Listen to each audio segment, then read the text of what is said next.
Are we doing it again?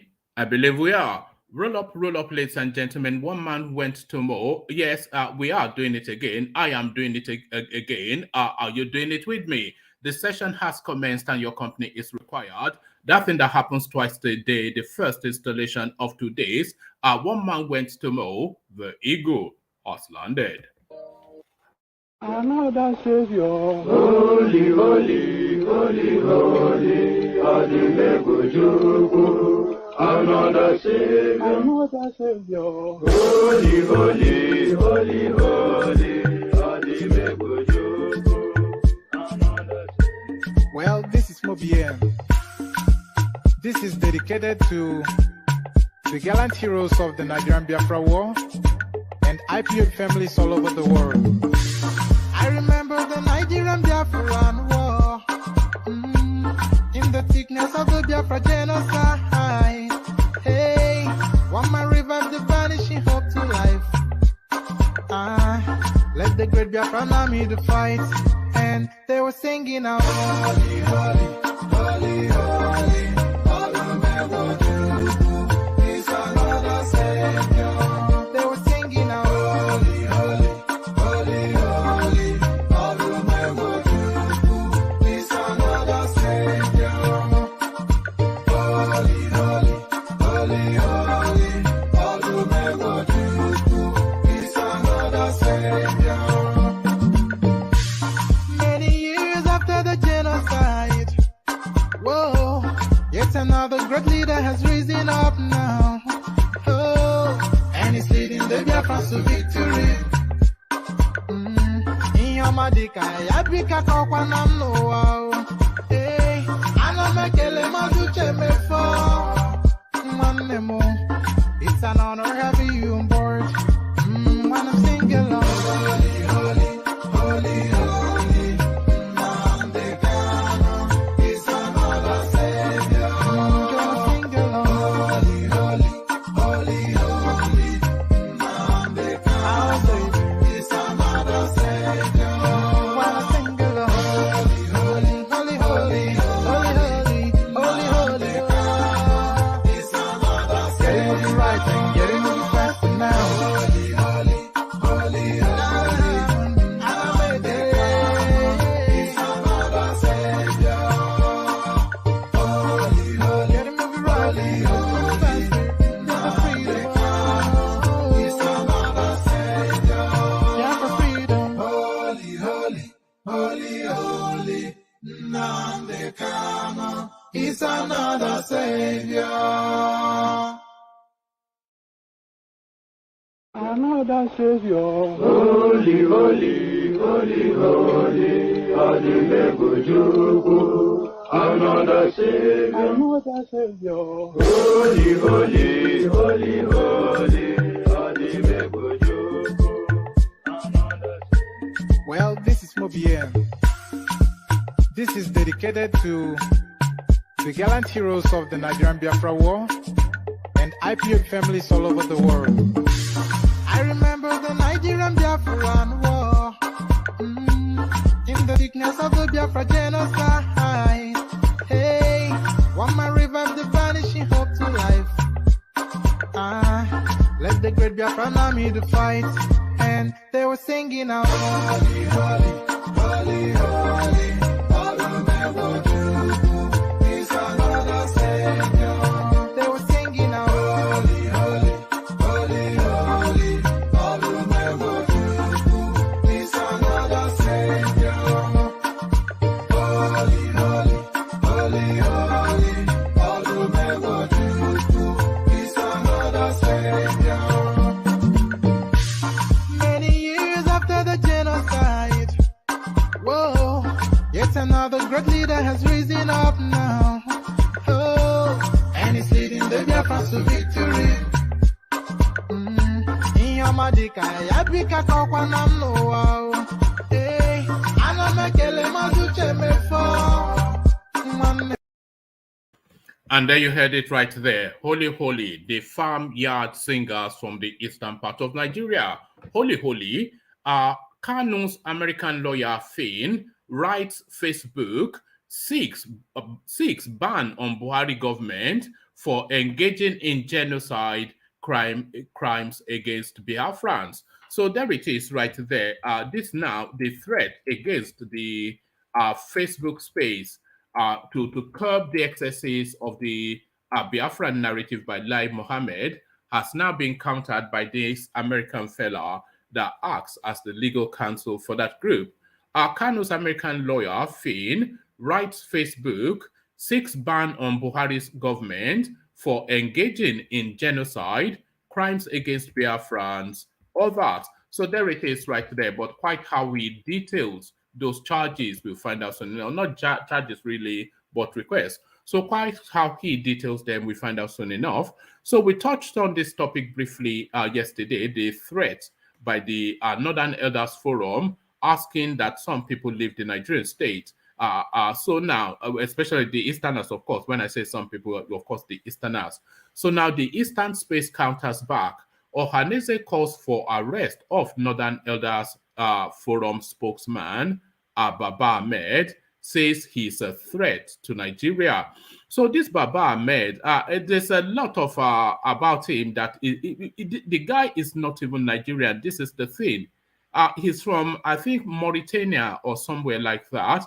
But you know that Sahel region is entirely open to these people, and they come and go as they please. They recognize no artificial borders. They just see the vast swathe of that space as their own. So he has now arrived in Nigeria, seeing it as fertile land, full of oil and goodies, and he has now made it his home. So a guest in the country, but does he act accordingly? No. Instead, the balkanization of that country is what he has been relentlessly pursuing. Enough is enough. Ohaneze calls for arrest of Northern Elders Forum spokesman Baba Ahmed, says he's a threat to Nigeria. So quite how that is detailed, we find out just shortly. So now this one's somewhat controversial. Poor Christians in Nigeria are cursed sinners. It's the Redeemed Church saying this. So bring me the poor and the meek is what the Bible says. But bring me the rich and those with plentiful is the interpretation from the Redeemed Church. Poor Christians in Nigeria are cursed sinners, attribution the Redeemed Church. So quite what's led to that, we find out shortly. Why I dumped APC Shekarau. So he, of course, a few days ago joined Kwakwanso in this now new and evolving party. New Nigeria People's Party is what they've tagged it. So he's going to join Kwakwanso there. But the reasons why he left the APC, he details it now. He details it out now.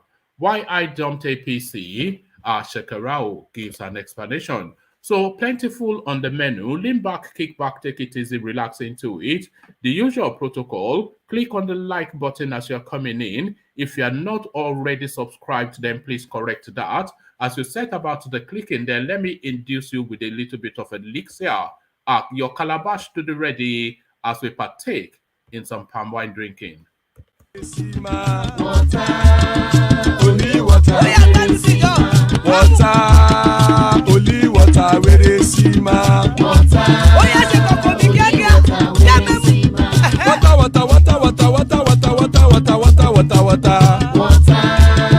only water, where they see ma.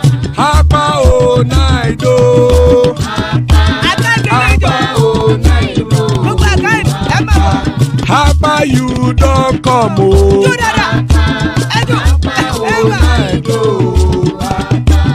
Hapa o naido,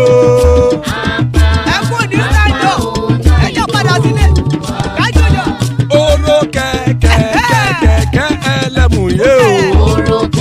Ilé sọ́dí kẹ̀kẹ́ ẹlẹ́mù ré o. Bobby master kẹ̀kẹ́ ẹlẹ́mù ré o.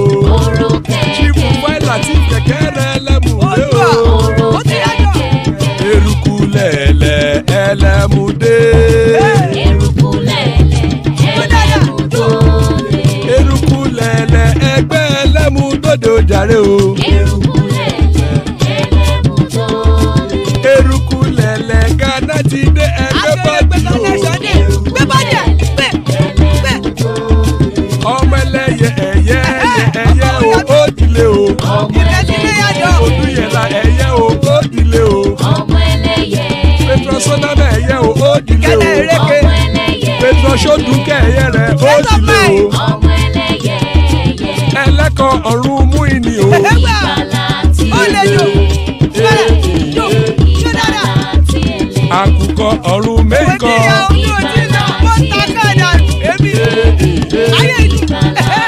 Ikú kò ní ríwà gbéṣe o. ìgbàlà tí èlé. ìgbàlà tí èlé. Àrùnkárùn kò ní. And there you heard it, the Kegite, Akuko Orun Meiko, there it is, Iku Koniriwagbeshe, may death have nothing to do with us. Iku Koniriwagbeshe, as guys, I bring you this. Kanu's American lawyer, Finn, writes Facebook, seeks ban on Buhari government for engaging in genocide, crimes against Biafrans, others. So let's get into it. Bruce Finn, International Counsel and spokesperson for Nnamdi Kanu, pardon me. Bruce Finn, International Counsel and spokesperson for Nnamdi Kanu, leader of the Indigenous People of Biafra IPOB, has asked the popular social media platform Facebook to ban the Nigerian government. He described the President Mohamed Buhari-led government as a criminal enterprise engaging in genocide and crimes against Biafrans and other ethnic or political groups. It also asked Facebook to rebuke the government for seeking censorship of IPOB's free speech. Finn made the appeals in a letter dated May the 18th, addressed to Mark Zuckerberg, co-founder of the social media website Facebook and its parent company, Meta Platforms, formerly known as Facebook Incorporated. The American media magnate is also the chairman, chief executive officer, and controlling shareholder of the company. Finn's letter, obtained by correspondence on Wednesday, reads, I represent the Indigenous People of Biafra IPOB and its leader Nnamdi Kanu. For more than a century, Biafrans have been denied their international law rights to self-determination, i.e., government by consent of the governed, successively by the United Kingdom and the radical Fulani-controlled government of Nigeria. IPOB's ongoing campaign for self-determination through a United Nations conducted referendum is protected free speech and association under international law. I am aware of the Nigerian government's high decimal clamor for Facebook to ban IPOB and its members from the social media platform for allegedly inciting violence. The clamor is predicated on the Nigerian government's proscription of IPOB as a terrorist organization in September 2017. The whole story is more revealing. The proscription flouted due process. IPOB was denied notice and an opportunity to respond. The proscription was the fact-free ips dixit of the Nigerian President Buhari. So I don't quite know what that means. But that is what it is. Despite Nigeria's hectoring for more than 4 years, no other country in the world has proscribed IPOB, including the United States and the United Kingdom. Indeed, 5 human rights experts of the United Nations Human Rights Council wrote President Buhari in October 2020 asking for evidence that IPOB was complicit in terrorism. They were ignored. Meanwhile, President Buhari threatened a reprisal of the 1967 to 1970 genocide.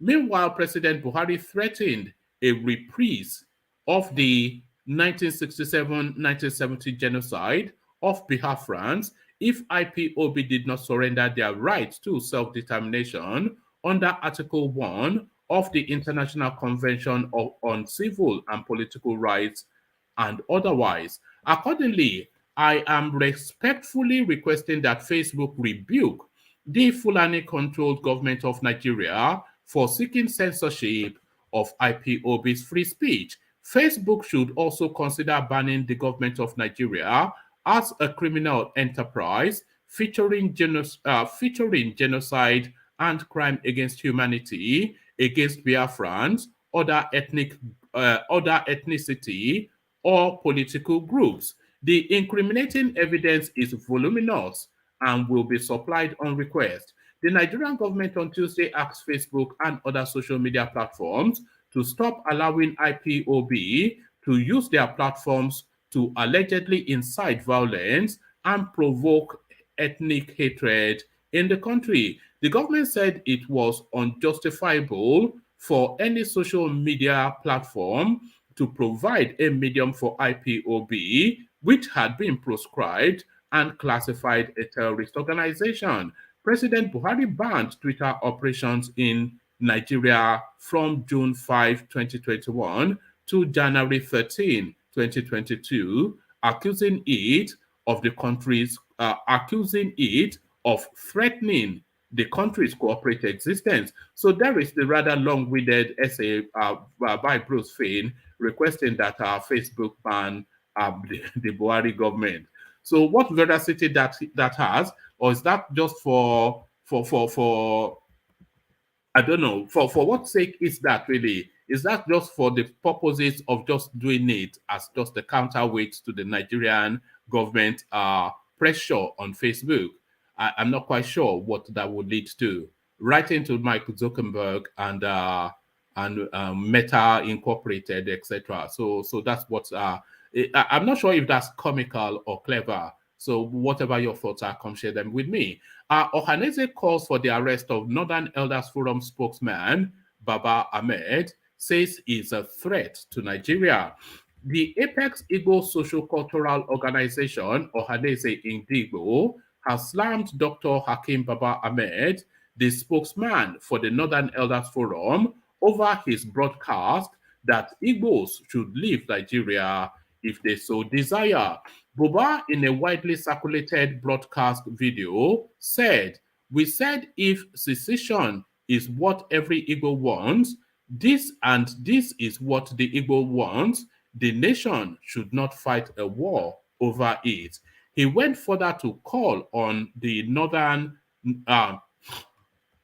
let's take that entirely all over again. The Apex Igbo Social Cultural Organization Ohaneze Indigbo has slammed Dr. Hakim Buba Ahmed, the spokesman for the Northern Elders Forum NEF, over his broadcast that Igbos should leave Nigeria if they so desire. Buba Ahmed, in a widely circulated broadcast video, said, "We said if secession is what every Igbo wants, and this is what the Igbos want, the nation should not fight a war over it."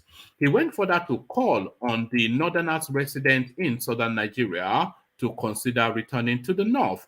But reacting to the position of Baba Ahmed on Wednesday, Ohaneze spokesman Dr. Alex Obonia said the statement was extremely nauseating, uncouth, provocative, incendiary, inflammatory, and above all, very arrogant and licentious. Ogbonaya said, "We are not distracted by lowly persons who, by the circumstances of their birth and condition in life, do not weigh the implications of their public conduct, remarks, and actions before going public. The urbane amongst us know that Nigeria is one of the countries in the world that unites several nations in one, a federation of various nations, or a multi-nation state. Nigeria, like every other multi-nation state, requires leaders who can formulate ideologies, policies, and programs aimed Nigeria, like every other multi-nation state, requires leaders who can formulate ideologies, policies, and programs aimed at galvanizing or harmonizing the diverse component units at all times. This accounts for the federal government's schemes such as the National Youth Service Corps, the federal government unity colleges, and other unifying national bodies. On the other hand, remarks with centrifugal dynamics are deliberately avoided in order to engender a genuine unity for the multicultural and multinational units of the country. He described the call for northerners living in southern Nigeria to consider relocating back to the north as bad. Ohaneze recalled that in September 2021, Baba Ahmed, in reaction to the position of the southern governors with respect to rotational presidency, deployed such unwarranted extreme rhetoric as hell will not fall if a northerner is elected the next Nigerian president. It is very certain that Baba Ahmed knows next to nothing about the economy and political tendencies of Nigeria. In his narrow thoughts, he does not reflect on the consequences of the Igbos leaving the country. In his delusion, he believes that the economy of the remaining part of Nigeria will be better off if the Igbos or the Ogonis or the Yorubas or the Ijos or the Edos, thieves, Igala, etc., should go their separate ways. For the avoidance of doubt, the Igbo youths who were not even born before or during the Nigerian Civil War, and of course were not accessories to the war, are aggrieved over the alienation of the Igbos from the structures of power in Nigeria. For instance, it is public knowledge that going by rotation and zoning principle that has been entrenched at variant for instance, it is public knowledge that going by rotation and zoning principle that has been entrenched as a variant of Nigerian democracy, it is the turn of the South and indeed the Southeast to produce the president of the Federal Republic of Nigeria come 2023. Nigerians and the world are living witness to the shenanigans and conspiracies by the likes of Baba Ahmed to truncate the Igbo democratic rights.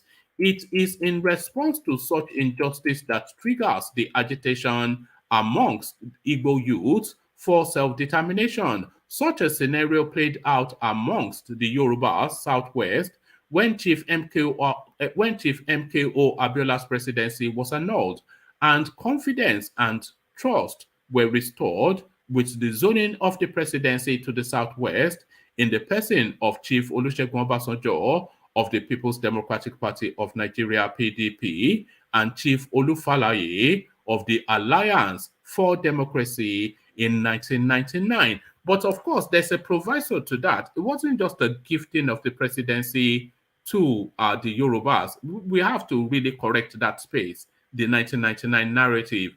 It wasn't a gifting of the presidency to 1999.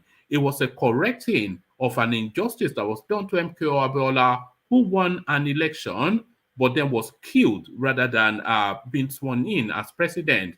So that space then, the Yoruba fought hard and won it via this guy's campaigning and his dexterity in politics to gain that assent from Nigerians to be their president. But then Abacha just went ahead and killed him. So there was that tension off the back of that. And to douse that tension, it was considered then that that had to be corrected with a Southwestern president. So there's no parallel narrative from the Eastern quarters that mirrors that to justify a presidency. So it wasn't essentially gifting it to the Yorubas. They actually earned it and paid a blood price for it. Let me read that paragraph again. It is in response to the injustice that triggered the agitation amongst the Igbo youths for self-determination. Such a scenario played out amongst the Yorubas, Southwest, when Chief MKO Abiola's presidency was annulled, and confidence and trust were restored with the zoning of the presidency to the Southwest in the person of Chief Olusegun Obasanjo of the People's Democratic Party, PDP, and Chief Olufalaye of the Alliance for Democracy, AD, in 1999. Ohaneze Indigbo, the apex sociocultural body and indeed the mouthpiece of the entire Igbo, both at home and in diaspora, has repeatedly made it clear that the Igbos want to coexist peacefully and in unity with our fellow Nigerians. The diverse Igbo contributions to the economic development of all parts of the country do not indicate otherwise, but the unity we want is not the unity of Jonah in the belly of the whale, but unity in holy matrimony. Whilst the former is characterized by defecation and suffocation, the latter is procreative and productive. Dr. Hakim Baba Ahmed has a shady background. Right. Thank you very much. So I had not read this piece before I made my opening diatribe. So now this now backs it up. I did say he was Mauritanian, and I hadn't even read this, but this is just my background knowledge of the person. So Dr. Hakim Baba Ahmed has a shady background. His Mauritanian roots betray an identity crisis and psychological torture in him, and he thus believes that to integrate himself to the Hausa Fulani establishment, he should invest in vicious invectives against the entire South and the Igbos in particular. This is against natural justice and all known principles of nation building. We reiterate that the broadcast by Baba Ahmed is a threat to peace and unity of the country, and the security agencies should act on time to serve as a deterrent to some others harboring such mindsets against the unity and cooperative existence of Nigeria. So that rather long-winded piece, of course, a call for the arrest of Baba Ahmed. But do you concur? Do you agree? Click on the hyperlink that says StreamYard and come share your thoughts with me on in the comment section. Poor Christians in Nigerians are cursed sinners. Redeemed Church. The Redeemed Christian Church of Nigeria, not of Nigeria, but of God. The Redeemed Christian Church of God, RCCG, has slammed the Nigerian Christians who are poor as sinners and cursed by God, claiming all Christian adherents should be rich, accusing some of failing. Okay, let's try that all over again.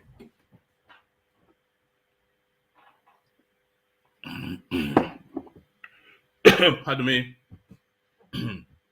Church of God RCCG has slammed Nigerian Christians who are poor, are sinners, and cursed by God, claiming all Christian adherents should be rich, accusing some of falling into penury because they fail to pay tithes. So that's where they're going. All right, okay. So now I'm on board.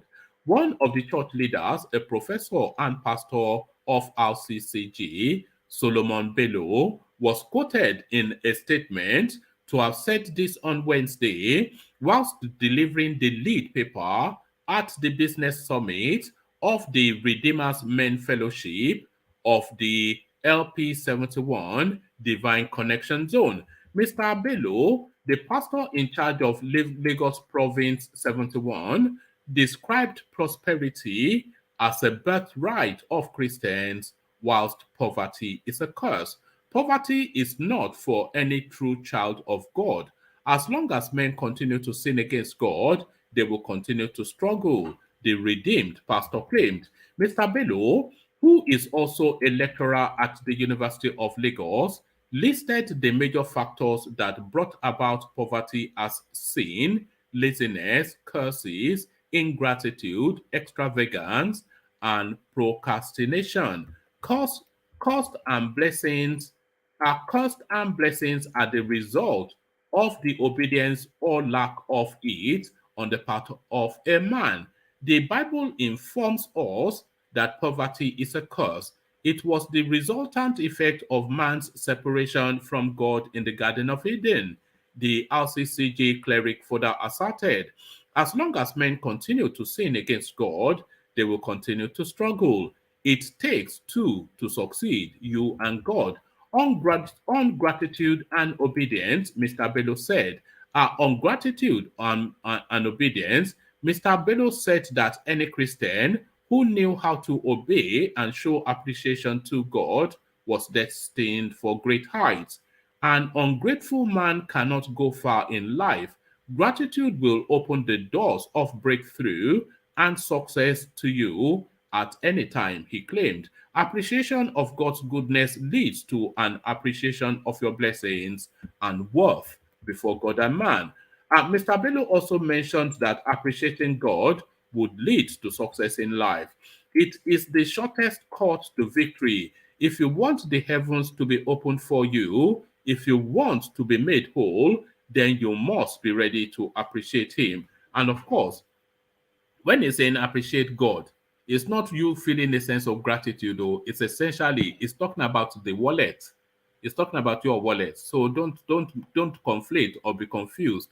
When it's asking you to appreciate God, it's attacking your wallet, because appreciation within Christendom and the Nigerian space, it usually involves parting with the content or some of the content of your wallet. So that's an assault on your wallet right there. Let me take that paragraph from top again. It is the shortest cut to victory. If you want the heavens to be opened for you, if you want to be made whole, then you must be ready to appreciate Him. When you return to give glory to God, the redeemed pastor asserted, He will return to make your life worth living.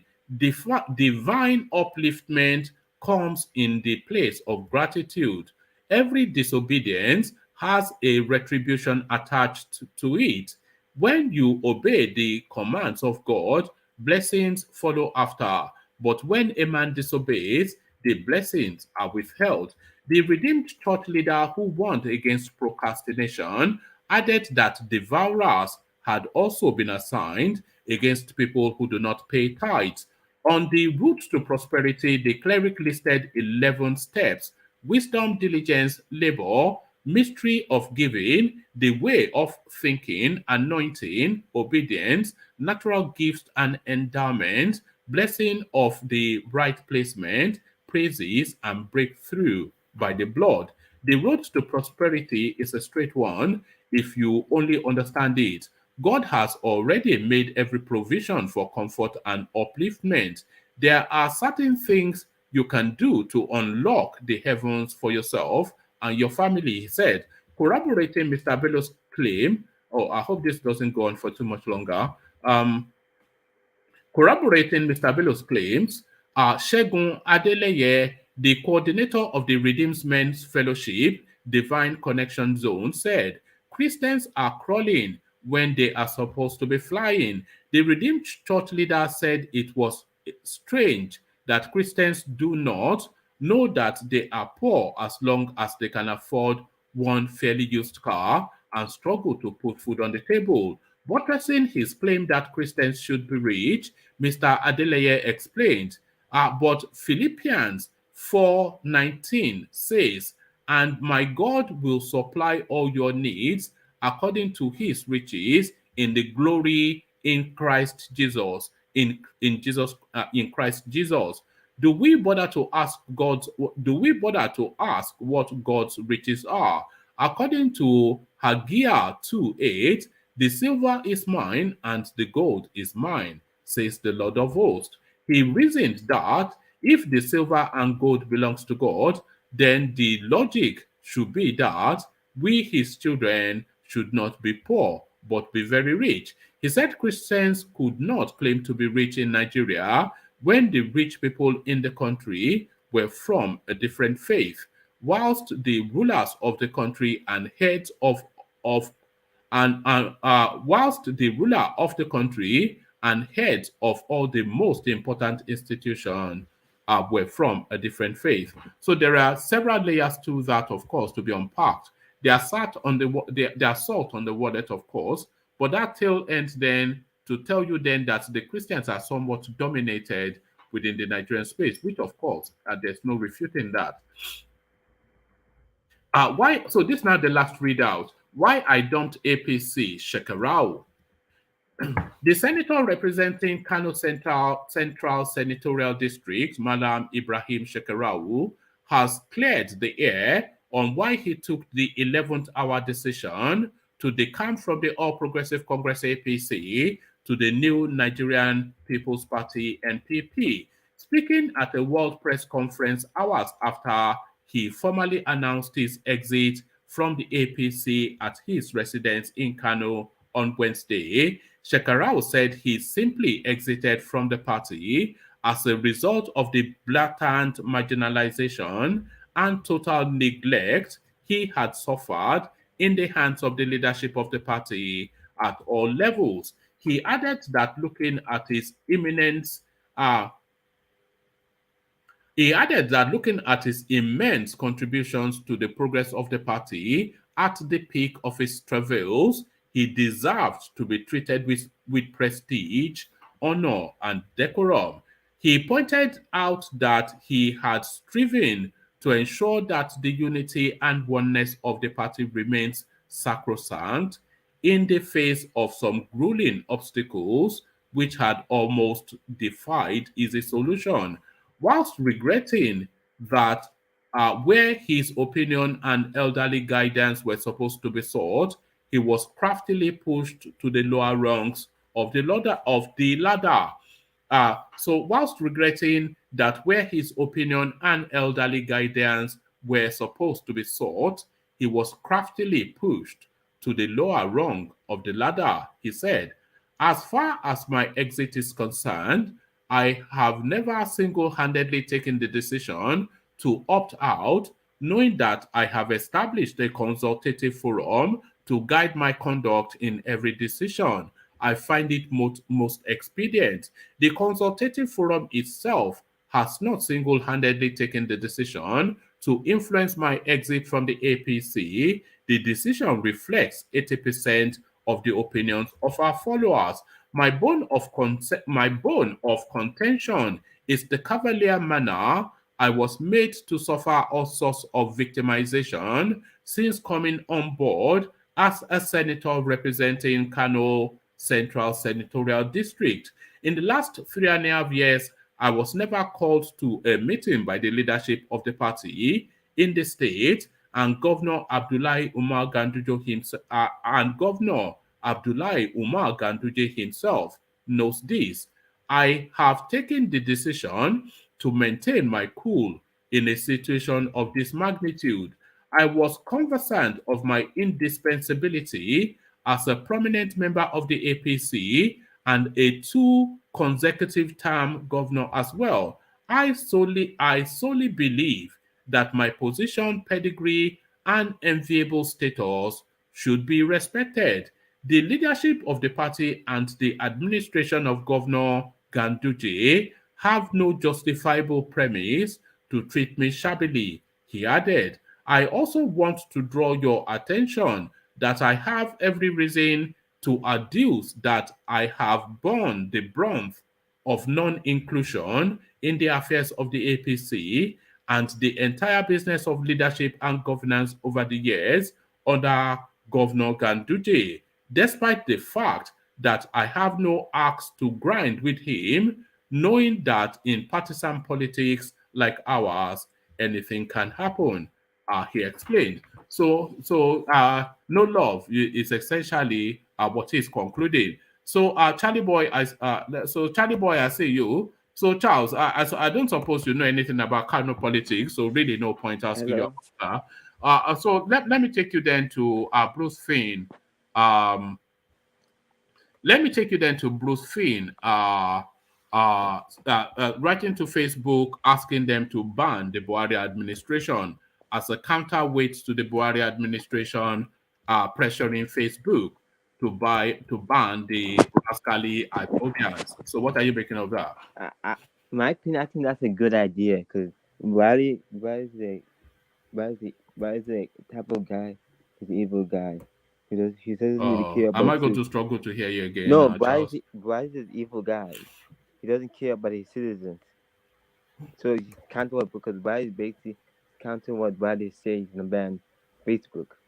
And why do they have the right to do that? You can't just ban free speech. That's not a good country. If you do that, that's not a modern country. I don't think Buhari especially has any concept about free speech. I don't think he understands. He only understands some. We've seen interviews with him, just like when we played it yesterday. He has no concept of what is going on in the world as it is now. His concept is in concept of religion and ethnicity of days gone by, and he wants to then bring that into contemporaneous dynamics. So he has no concept of anything, never mind free speech. And I want to also talk about what the Northern Elders said. The Northern Elders topic. All right, Yeah, carry on. to me, in my opinion, I think it's wrong for Northern Elders to say that statement. It's wrong. You can't just accuse the whole But they've party. always said that they are forever giving the Igbos quit noses in the north. Yeah, yeah, but they're just saying that, but they don't really don't want them to live. They're just saying that just for political gain to get power. Hmm. And I think what the Eastern reply is bad. You can't treat people like dog shit. Look, Charles, people are saying they can't hear you. You Can you you see on you your you, screen? you, you can't really you can't really treat you can't say that statement and expect the evils to be quiet. You can't be doing that. But the northern people don't. That's what I said. They're not civilized. They don't still have human beings. You can't make that statement against a group of Nigerians. We're all Nigerians. We live in this country. We have to suffer the consequence of being this one Nigeria. If not just saying the able to live, then you're able to live too. You can't just attack one group of tribe. You can't be doing that. And what I believe what North else reply is a good thing. That's what I'm saying. The No, North so people. is it him asking the Igbos to leave that offends you, or not asking the Yorubas to leave as well? Well, family, it is actually able to live too, because the Yoruba people also Okay, suffering. so it's not asking the Yorubas to leave as well. Yeah, because the We Yoruba cannot also. leave. Yeah, I think the Yorubas will happily leave Nigeria. I'm not sure that I don't think there'll be too much resistance if the opportunity presents itself. The Yorubas want to leave, but I'm not sure. When I say the Yoruba, I don't know if they want to leave or not. You don't know. They're not showing me signs if they want to leave. They are I not think showing you signs I think the because Yoruba they are not on the politician. streets chanting Unzobu Unzobu Abi. No, I think the Yoruba politician are deceiving you guys. That's what I believe. All right. I believe. All right. I believe what you said, Mom. You said no peace. They should be civilized. I believe we should make them civilized because they're not acting like they want to be civilized. They don't act like that. Burning down Uh, shops. They need to be civilized. I get what you said. We need to teach them. Though we need to teach them like No, but babies. I maintain that if we are ever going to rescue ourselves from the Malams, then we have to rescue the Malams from themselves, and that is to civilize them. If we civilize them, then everything is fine. But if we leave them as they are, and just we've been pointing at them and mocking them for a long time. But then, of course, they only know, they are like still stuck in some 18th century mindset, which is just pillage and conquer, just savagery, no development, nothing progressive, just crude, rule of the sword, sort of, So we need to rescue them from that mindset. Yeah, we need to. I, I don't know why can't they copy the brothers in the Middle East who are civilized? Why can't copy them? Oh, name one person in the Middle East that is civilized. Is it not the Middle East that they are copying? Yeah, they're copying it good, but they're not copying it good way. I mean the modern Middle East, like Dubai, those areas. Why can't they copy them? You know what I mean? All right. Because they need to be civilized. Or else you may big problem. How can the world, Japan moving to electric cars and we're still going backward? Yes, and Japan is doing electric cars, and we're still rolling cattle in the forest and killing people. Uh, you What know. is cattle? I don't know why they worship cattle like it's a god or something or not. Just a No, cattle. that's their culture. You see, that's the difficulty that they have there. They tell you that is their culture. That uh um they've always grazed cattle along the sways of the Sahel and into the western parts of Africa. But that culture, it can no longer subsist in the face of development, because development is not going to be held back for the culture. So it is the culture that has to give way to development. The country cannot not progress so that some Mala from Mali can roll his cattle to Benin Republic and back. So there has to be progress, and they have to evolve in their ways too. So we've already tried to educate them about ranching, but they are not. They are using it more as a threat tool. So, but it cannot sustain because the world is not going to go back. It's going to go further. It's going to develop more and more. So they are going to come across even more and more resistance against this way of life. So it's not sustainable, but their leaders continue to propel them that go after them. We've got guns to back you up. So this is what is these spaces that I mean when I say we have to civilize these people. We have to civilize them. Yes, that's why I believe Africa need to involve too.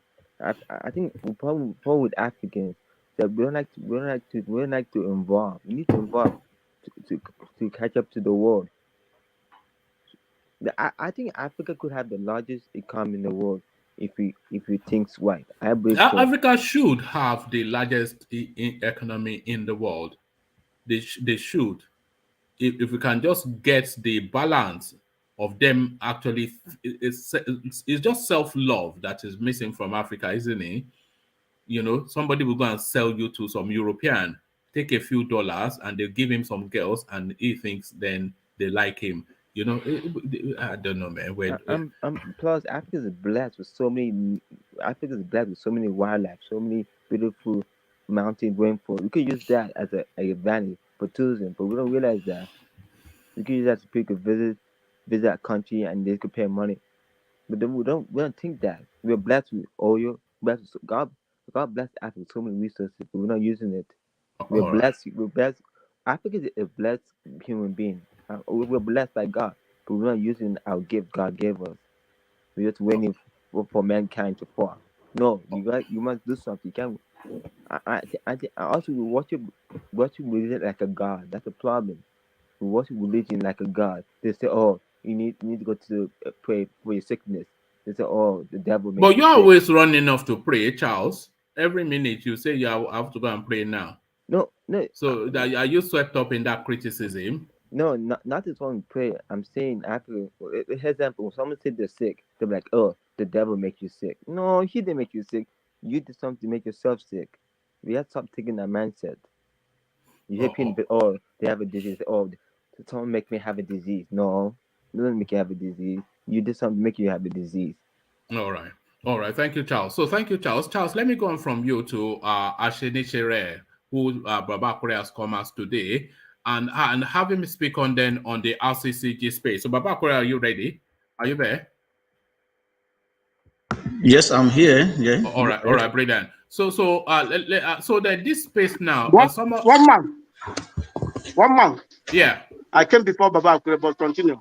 Yeah, no, I wanted him to speak on this space, but I'll come to you in a moment because if I come to you to with this space, I'm not sure that you want to you take it on with the robustness that I wanted. But no, I saw you, but don't worry. So this space, poor Christians in Nigeria are cursed, sinners, redeemed church. So I mean, what do you think he means by that? Do you concur with that? The Bible says, bring us the meek and whatnot, but this prosperity language now, that it really is wealth now the religion in Nigerian Christendom is the question. A conservative space like Redeemed Church saying this. What's your take on it, Baba Kure? Well, good morning, good afternoon, good evening, everybody, wherever you are.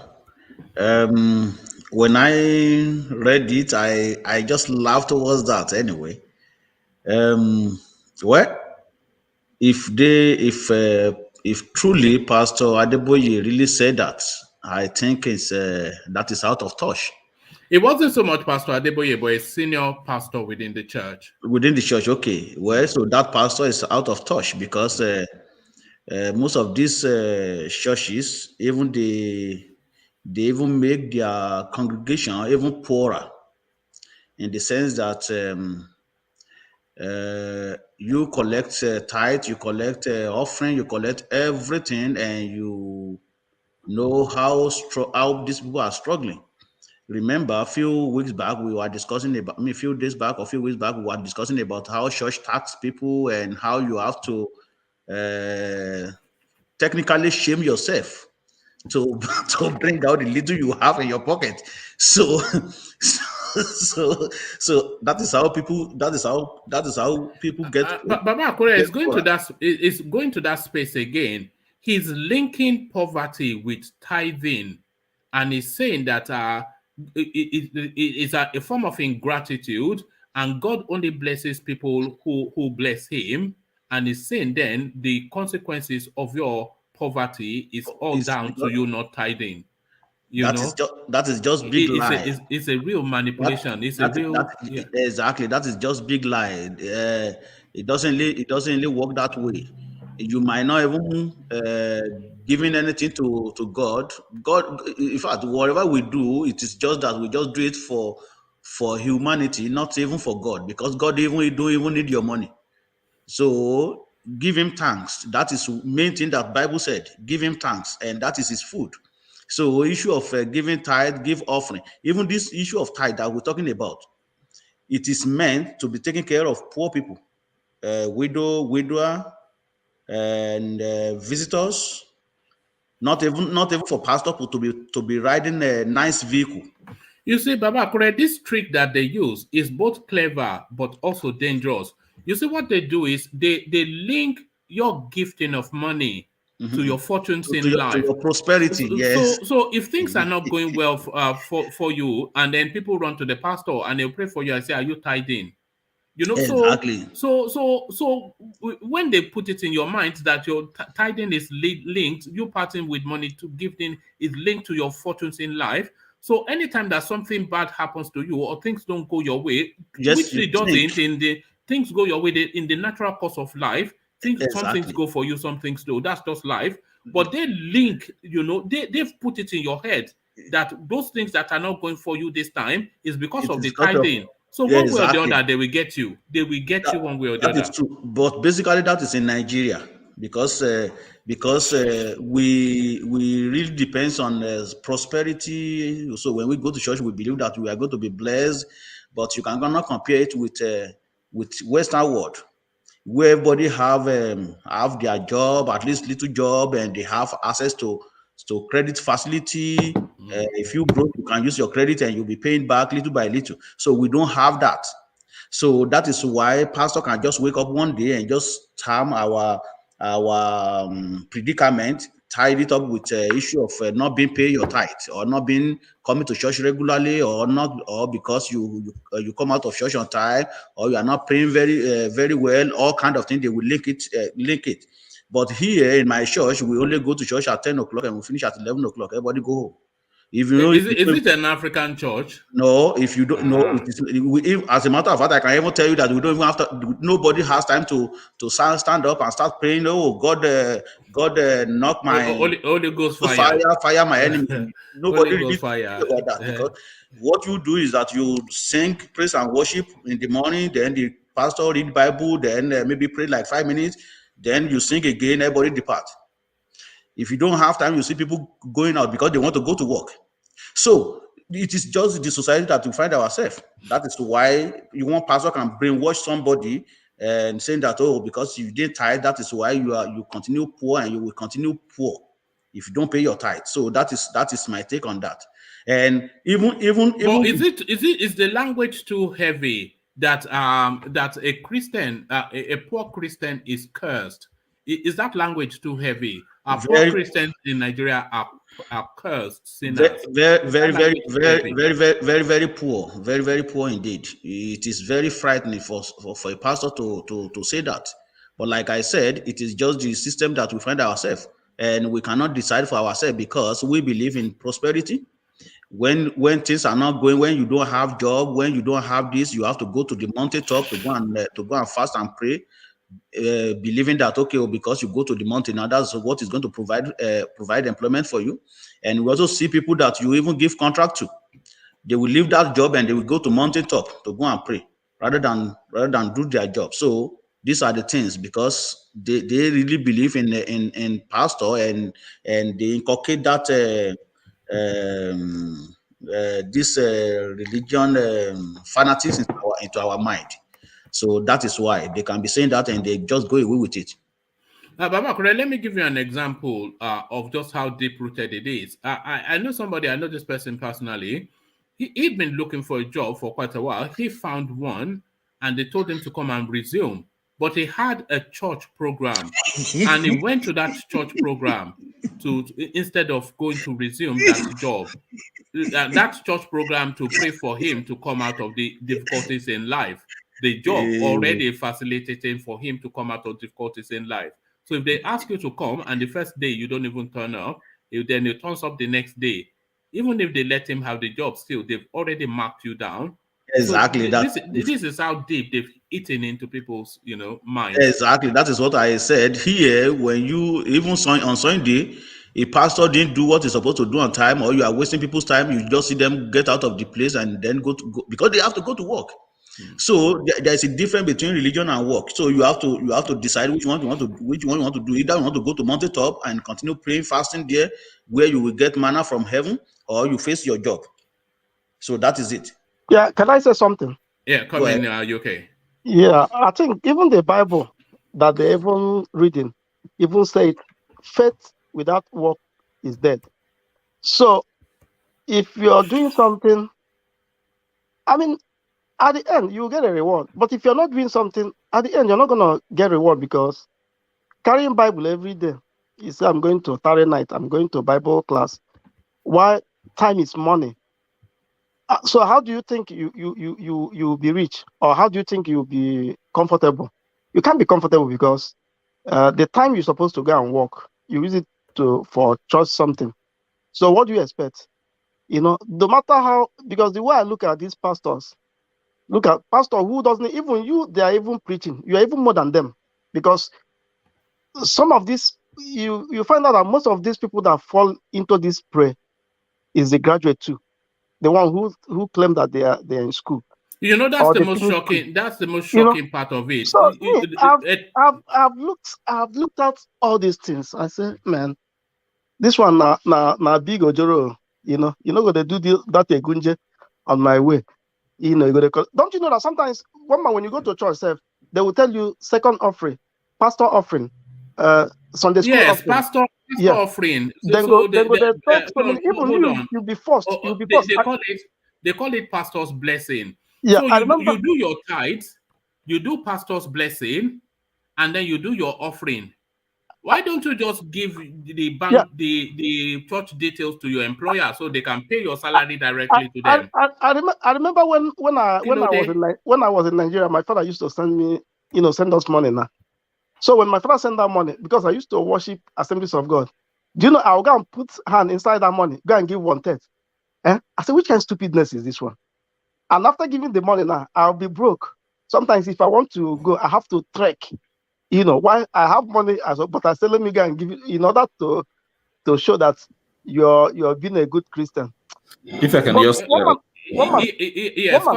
Yeah, but you remember I told you something on this platform. Say the day my legs step into this America, I stop praying. And the prayer have been answered now. You forgot. You have security, you have money, you have medical services. Everything you are praying for, you get it. So that's the prayer. What else are you praying for? I don't pray no more. I'm telling you the truth. I don't pray. I just want to go. You are no longer Nigerian. Let me also have my take in this. All right, let's hear from Brownberry and then we get back to Babakure. The only thing I will support the government need to crack down on religion in Nigeria. Mostly, I'm talking about Christian and Muslim. If church has to be once in a week, it has to be once in a week. We don't want to see our people going to church Tuesday, Monday, Wednesday. That has to stop. But what about delivery service now? No. What about for the singles? What about the youth meeting? What about the women meeting? No. You don't believe in freedom of religion as enshrined in the Constitution. What are you talking? What is government business with religion? Okay. Hold on now. Women that are looking for us. Hold on. It's part of part of this poverty that we are in right now in Africa. Okay. Do you know the reason why India has not gotten to the place where China is? India is doing everything, but the religion is the one that is dragging them down. Okay, China, they've been able to deal with that space and make sure that, because they know what it can do to the to someone's mental capacity. You know, no matter how educated they are, they'll leave their office and they are in the church. You can't remove religion from it's a no-go area religion in Nigeria. Nobody can touch No, we are it not or saying we regulate should it. remove religion. We are not saying we should. You can, I mean, what day do they go to church? Sundays. That's what we know. What day do they go to mosque? Fridays. That's what the government should put. You go to church on Friday. But what about women's meeting? What about women's meeting? Let's be serious. Because this thing is getting out of hand. If we don't, what about prayer worship? What about prayer worship? No, let them do everything on Sunday. Let them do everything on Sunday. What about youth takeover? No, that is every day of the week they have a title. They have a dictatorial society. Okay. I mean, are we a dictatorial? No, you can't do that. That is wrong. Are you looking for economic development, or are you looking for, is it democracy, or the? I get your point, Brownberry, but I'm only really mocking. I'm not looking for who to say. Are you going to tell them in China now that about 98% of them they all have jobs working? Do you know why churches are booming? Is because people doesn't have job. Greater percentage of our population does not have job. If government created what they call enabling environment where investor can come in and create job, a lot of people will not go to church. They'll be busy. Ajande Koko, I hired a driver. Hold on, Brownberry. Ajande Koko, that is exactly what UK just described. Yeah. When he left Nigeria, as soon as he got to America, he did some courses to spruced himself up for qualifications, got himself a decent job, got himself an apartment, married himself. So what all the things that he's praying for. Yeah, that is why a lot of young people doesn't go to church in Nigeria. So that's why they, so yeah. Ajani Koko, you said they should create a job. People have jobs. No. There's no job. Let me tell you, there's no job. There's no job in Nigeria. I'm talking about those people that have jobs that will leave there. I'm going to tell you. I'll give you an example now. A driver, okay, that I hired to take me around, left me and went to the church, okay, and called somebody else and said, I'm talking about Tuesday morning. Okay, are these people, are they serious? Those one are exceptional cases, but let me tell you, but if you have a university graduate or school certificate holder that have job, that the job require him to be there from Monday to Friday or Monday to Saturday, from morning till evening. You think if you leave they have those prayer meetings. They have those prayer meetings even in civil service something. But no, a very toxic sort of. But round of thoughts on that space. It's quite a thing. So a poor Christian is cursed. Well, this is what the Redeemed Church is saying. Like Ajan Lekoko said, Professor Ajan Lekoko, like he said, that was exactly what I want to say. It is because a lot of people don't have job. I can tell you that we cannot go away from that fact. Nobody will have job. Let's say 90, and for us to cope this issue of nonsense that is going on in Nigeria regarding religion, when job is created, enough job is created, and people can go to job and they are occupied, then this issue of religion, somebody is blaspheming, somebody is cursing you that because you didn't pay your tithe, that is why, because these things are not going well. If you are working and things are going well, in fact, if you don't pay tithe, and remember, whatever you give to God, you have to be very, very happy about it. Not you squeeze your face to give something to church. You have to be very happy. Okay, this is what I want to give to church or to God. You are very happy about it, and confidently you can give it to them. Not the one that they have to coerce you and force you to give, and after that you now broke, and that blessing that you are expecting will never come. So, like Professor Ajeleko said, I think because of job, and that was what I have in my mind before. When we have enough job and people are occupied. This issue of going to church, going to mountaintop, it will be drastically reduced, and that is what government can do to checkmate the religion bigotry in Nigeria. You cannot make law to close down or to crack down on religion. You cannot do that in Nigeria. It won't be possible. But to do that, to crack down on them, create enough employment for people. When you go to an employer also, an employer also have to enforce. Okay, where you have your working hour from so time. Then if you cannot work with that, then you stay home. So I think that is the only solution. All right, but I think somebody has to caution that church space, because the language from that space is getting too aggressive. Is on the one hand, it's getting extremely aggressive because this is very aggressive language, and then on the other hand, it's getting just too ridiculous. So from pastors like this, Pastor Bello from RCCG, this is an extremist sort of this is extortion. This is mafia. This is extortion language. But then from people like Pastor Suleiman and Daboski, it's just too ridiculous. So the whole thing is just turning into a joke, you know. Is it a comedy something? This yeah, it has become comedy because it has become comedy. Religion in Nigeria has become a comedy. I honestly, I am a Christian, a practicing Christian for that matter. And I want to believe that even Muslim is even much more better than Christianity right now. At least they are structured and disciplined. So you may not agree with their doctrine, but in their own, they are structured and they are disciplined. Because too much fake pastors we have in Christianity is not as much as that in the Muslim religion. I'm not saying that they don't have to, but no, this issue of Christianity they don't make it compulsory for you to donate, and their own how do you call it? Their own as we can call it tithe is 1%, and that 1% is at your convenience. If you are not convenient to pay it, if your situation does not it's not convenient for you to pay that 1%, you don't have to pay it. That is what their own doctrine says. It's 1%. So if you are giving 1% to the mosque, 1% definitely will be very convenient for everybody. But if your situation does not permit it, according to the doctrine, don't pay it. If you pay it, then you commit sin. Because it's not convenient for you. Why must you inconvenience yourself because you want to serve God? Exactly. And that is what Islamic doctrine preaches.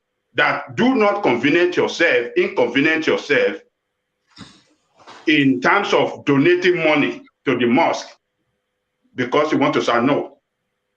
So that one is even better than these people that are forcing you. And it wasn't like that before when we are growing up. The Catholic churches, the Baptists, all these things, they were not preaching, they preached more of salvation and not on financial, financial prosperity. All the preachers in these Pentecostal churches everywhere, financial prosperity. Somebody is pulling you up. They actually insisting that it's 10% and it's called zakat, which is one of the 5 pillars of the religion, zakat. I don't know where you get the 10% from. Yeah, you can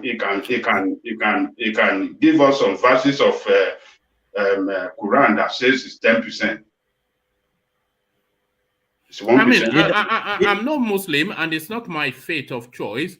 But I have to say that they are more structured and more disciplined in the way they practice. We can all agree on that. They don't aggressively chase you for money. We can all agree on that. Either 10% or 1%, either 1% or 10%, we can all agree on what you just said, one man.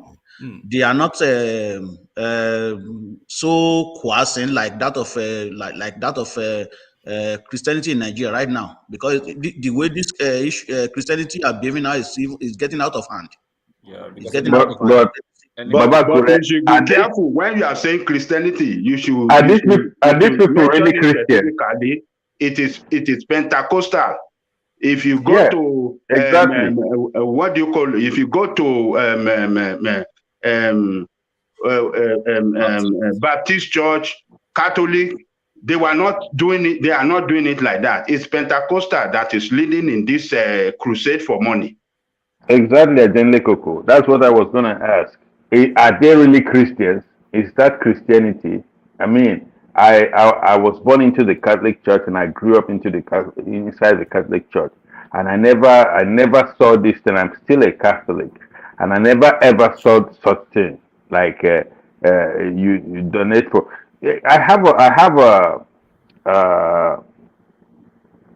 a sister-in-law that I got fond of her because when I went to Nigeria, she took care of my family. She did the cooking, the washing, and then she just gave us attention. And I got really fond of her. So unfortunately, some time ago, she suffered an accident and she fractured one of her legs.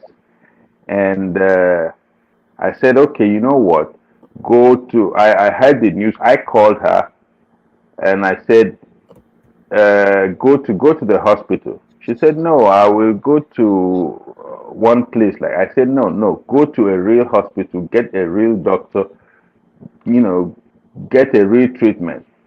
And she went. She said the treatment wasn't cheap, and blah. I said, how much was it? She told me. I said, okay, don't worry, just go do that treatment. I'm going to send you the money. So, oh God, man, I sent the money to this girl, and after some 2 weeks, she thanked me at that moment. After some 2 weeks, I called her back, and she said, "Oh, I'm getting better." I was thinking that she really went to get a real treatment. Do you know what this lady did? She went and donated part of the money to the church, and there they were going to heal her with only through prayers. So orthopedic Christian Church of God. Is it Oh God! orthopedic? What's it? Because what Nigerians want, what Nigerians expect is not even miracle. It's magic. That's what they want. It's not miracle. They want magic. Students will go to instead of going to read their books for the exams, they go to pray, so that they pray on their pen and whatever they want to use in the exam, so that they score a better grade.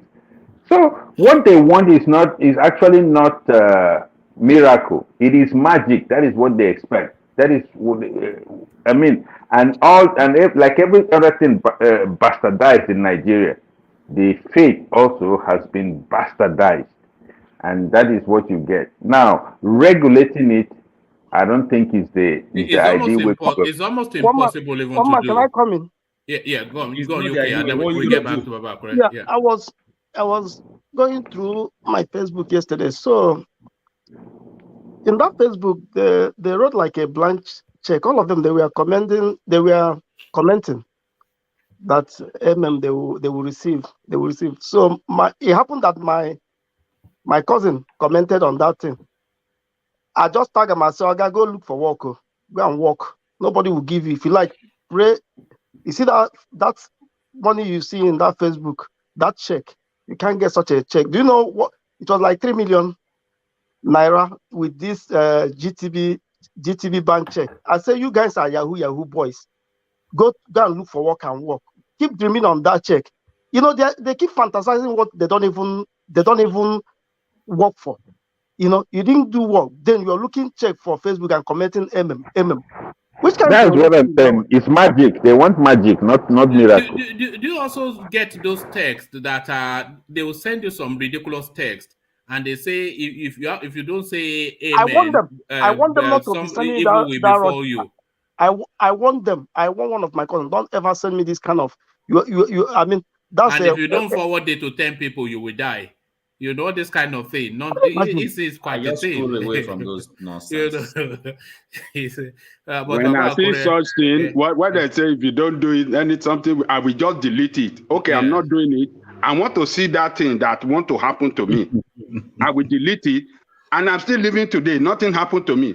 So all this But Adale nonsense, Koko, you know, eh? if you read it, then it hooks you.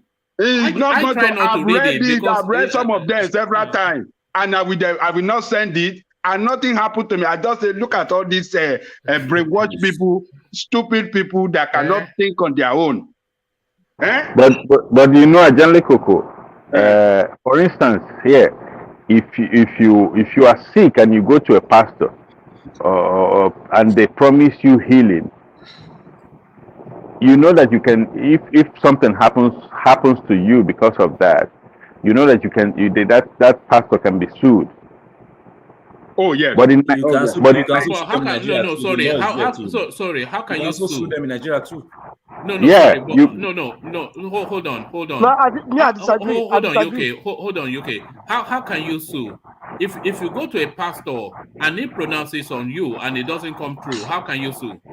no, that is not the point. The point is that, for instance, the person has a serious illness that because that person is somebody that trusts you. It's like you are like a doctor, or it's like somebody entrusted to you. So sometimes you understand more than that person. So you have to tell that person, look, I'll pray for you, but you have to go to a physician. Then I will pray for you so that your treatment works on you, and not that you will cure that person. That's the point. You But understand? to be fair, a lot of those pastors, that is what they actually do. They'll say, "I will pray for you, but you must go to a hospital." That's what a lot of Exactly. them do. But in But Nigeria, they will make you that money you were going to spend in the hospital. They will make you keep it with them. That's They the will ask you point. to be sleeping in the church. Yeah, Exactly. that money Yes, you are yes, stuff going like you're that. going to use to treat yourself. That's what they are. That's what their night target is. vigil. All right, thank you. So, Baba Akure, how many night vigils have you attended? You look like you look like a night vigil sort of a man to me. Night vigil Yes, when I was back in Nigeria. yeah. Yeah, I fact I never even night vigil about 17 years now. I've never been to night vigil because this is my 17 years of living that I have left Nigeria anyway. So I do night vigil. So Baba Akure, so when you go back to Nigeria, you will not go to for night vigil. Is your rule? So Even Oh, even you even don't even even I conducted my own service in my own house. I go to church just to see my friend, not really go and sit down and sit down for 4 hours. It is not part of me anymore. So I prefer to just stay in my house. Just the most important thing is that I pray in the morning. That is it. When I want to sleep, I pray. That is it. So like go and stay in the church for the whole day. I don't have time for that. Where I have so many commitments to deal with. But Baba Akure, do you know what is coming out of this conversation? Do you know what I am hearing from this conversation, this little conversation that we are all having? UK said as soon as he left Nigeria, he's really stopped going to church, not because he stopped believing, but because you know he's too busy sometimes, and he will attend for. And you are also saying that you go to church, but as soon as the designated time is up, if the pastor does not round off within the next minute or so, everybody leaves. Exactly. So that tells you then that it's the poverty and lack of something to do that is Exactly. actually driving people to church. Exactly. Because the moment people have the opportunities that should be afforded them in life, then they don't really have that need, Exactly. to go to church so routinely. So Here, it's here, I still go to my church anyway because I still play my drum set. And back in Nigeria, when I was in Nigeria, I played drum set. And anytime I go to Nigeria too, I still play drums anyway. It doesn't really matter. Yeah, I just returned from abroad. I still play drum set. I still play my drums in the church, but no time wastage. So if it is time to go, I just get out of the place and do my business. It's lack of economic activities. But when I was go ahead. Yeah, our people are not fully engaged in economic activity. They are jobless. They don't know what to do. So all these criminals hiding under the cover of religious activity brainwashes them, and then go deep into. Take over every sense of thinking whatsoever they have, and then put that lie about God before them, that only God can solve your problem. You don't look any other way. Just come to us. We will give you, we are the one, we are the representative of God, and we can make everything happen to you. For you. Everything you are going through economically, they will say is spiritual. You are going through spiritual problem. And this is the place. That is the problem. All right, Baba, could I round off your thoughts on that space? And then I want to hear from HO what her take is of that space.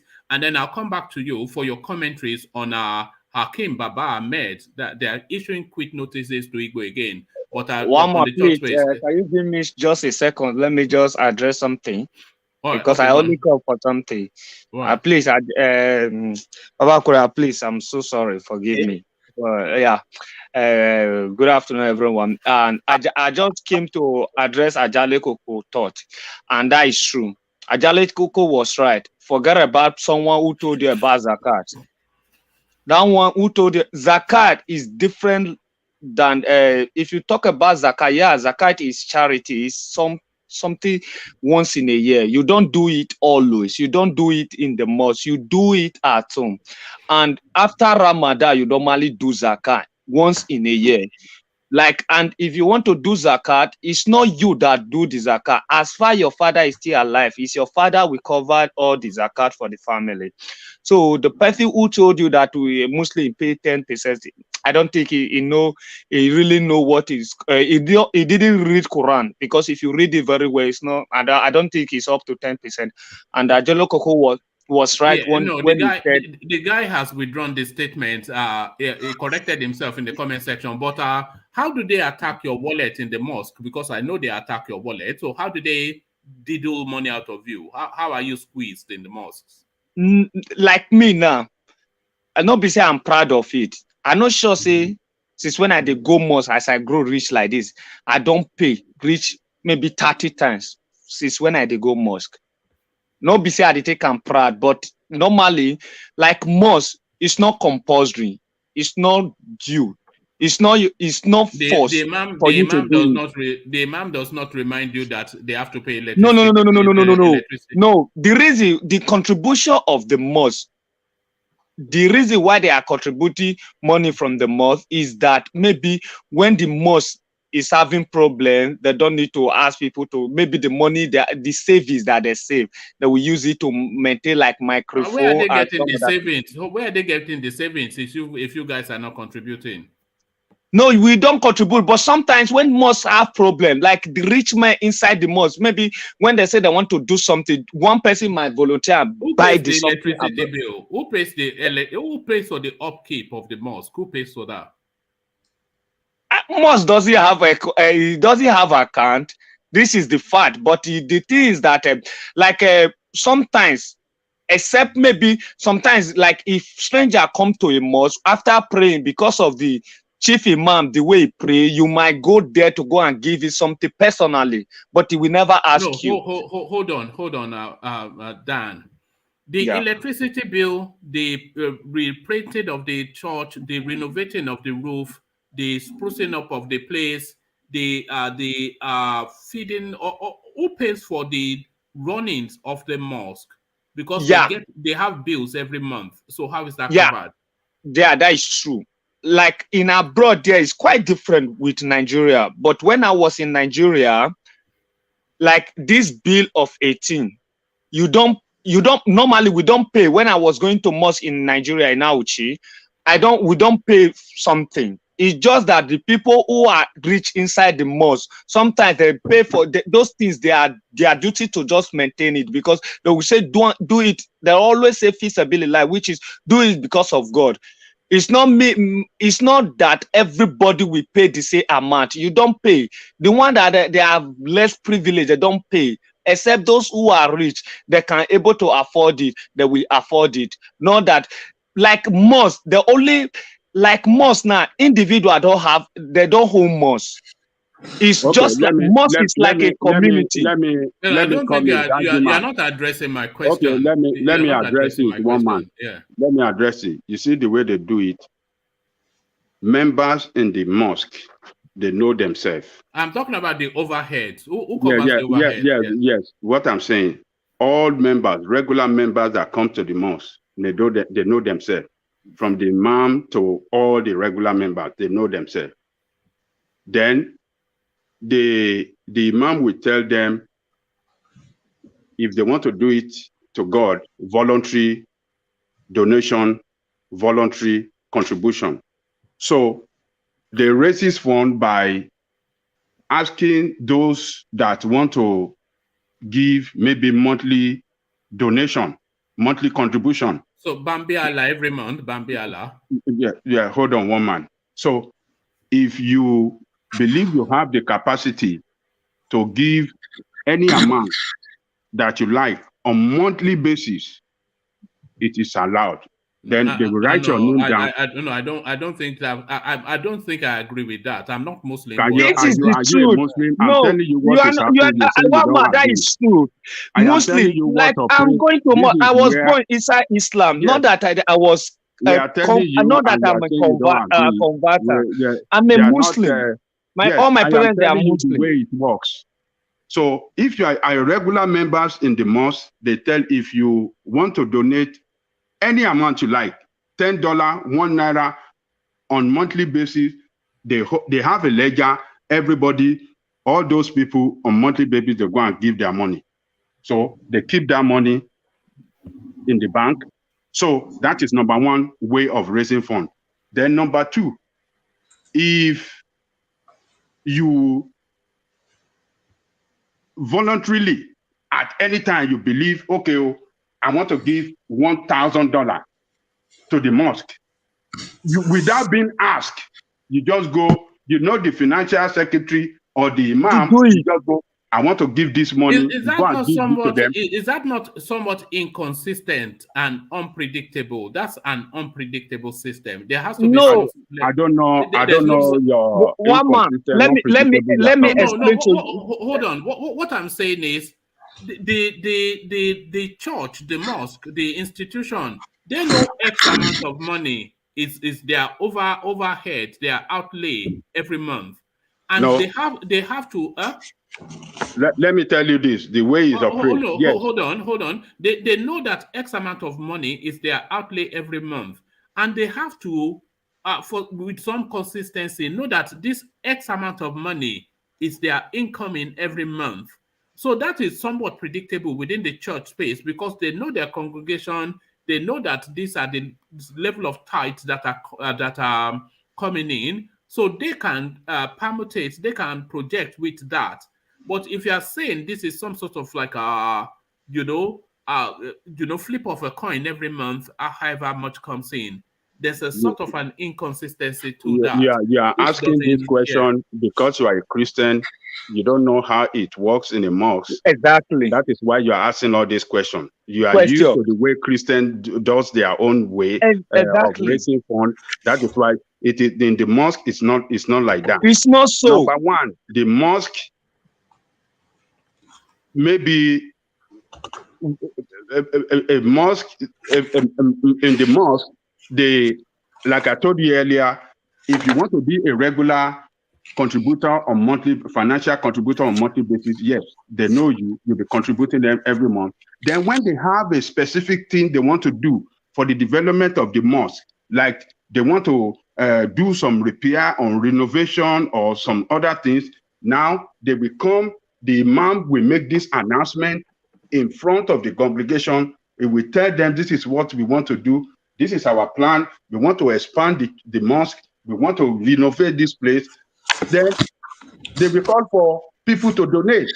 Then among them, those that have money will come out and pledges, and then that is how they will raise the fund, and they will deploy that fund, commit it into whatever they want to do, and that is the way they run it. Imam does not get paid. That is what I know. I don't know the way it's run now. Yeah, When I was growing it's up, not get they paid. are not get paid. No. How does it cover his officers, expenses? How does it cover his expenses? But he's just doing it for God. He's doing it for God, and he must have another. He has to buy food. He has to pay rent. He must have his work. He must be working. He must have work, exactly. It will not depend on only just praying alone. He must have personal what is giving me income.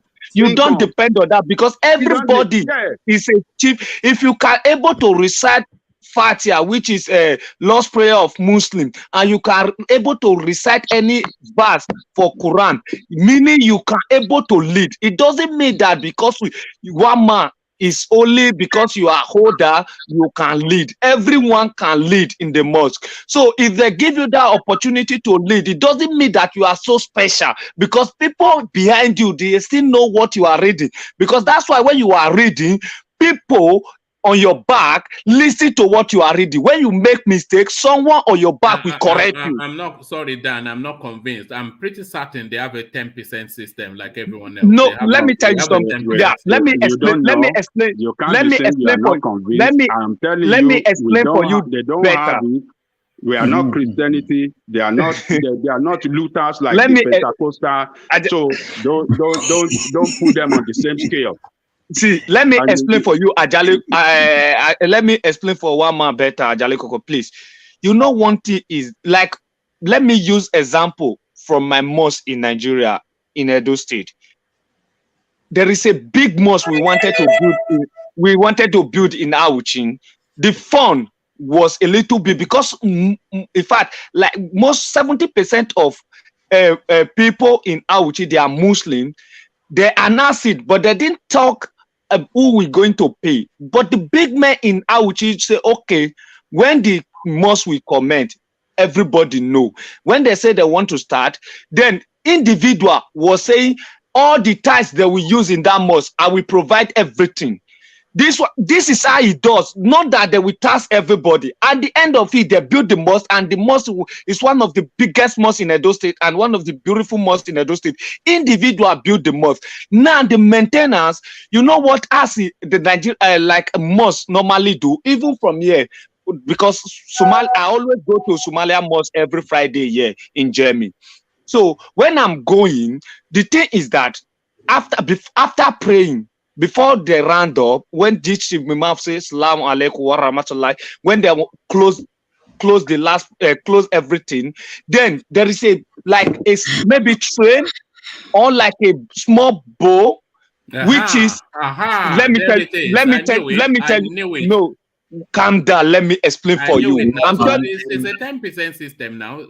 Wait, not 10%. No. Dan, one man is pulling your leg. I know, but I want me to not. I know that one man is just joking. They pass it round in churches too. They pass the basket round for you to put. Yeah, but I know one man is just joking. But I just want to. It's 10%. You have the regular 10%. That one is Jara in the church. You have regular 10%. So but this one is just voluntary. If you like, you put. You don't like, don't put. You are not enforced. They don't force you to put any money there. And that is the way they raise their fund to manage the mosque, which is better. And even the mosque, the Somalian mosque here, because they are paying, because the Somalian mosque in Germany here, they are paying for the rent and government. You know, who's paying for the rent? Who's paying for the rent? This is what I'm trying to tell you. Somalia community are the owner of the mosque because I'm from Nigeria, but I go the mosque. But sometimes when I go there, maybe sometimes I have €1 for my pocket. I will just drop it there, but not always. I don't put it always. Once in a while, when I see I have €1 on my pocket or how much I have, but I can't lie to you, I can't lie to God, but I never drop more than €1. This is what we are saying. I will not lie to you because God will have on year after I must testify what I say. Yes, that's why I don't want to mosque. It's not. I choose to lie. I choose to lie for you than to lie to God. So what I'm trying to tell you right now is that these are how it does here. Because why? The Somalia people in the group here, because there is Turkey mosque here, there is a Pakistani mosque here, there is Somalia mosque here, but I normally go to Somalia mosque here. So what I'm trying to tell you is that sometimes you paid, not that you paid how much, they don't ask you see how much you're going to pay, but they will just put the boat there. Then when you are passing, if you have, you put it. If you don't have, you don't put it. So once in a while, when I say I have coins on my pocket, I will just drop it there. But not that always, I always drop it there. And that is one. And what even when you don't have coins in your pocket, do you put your hand to pretend like you're dropping? No, why Are you sure?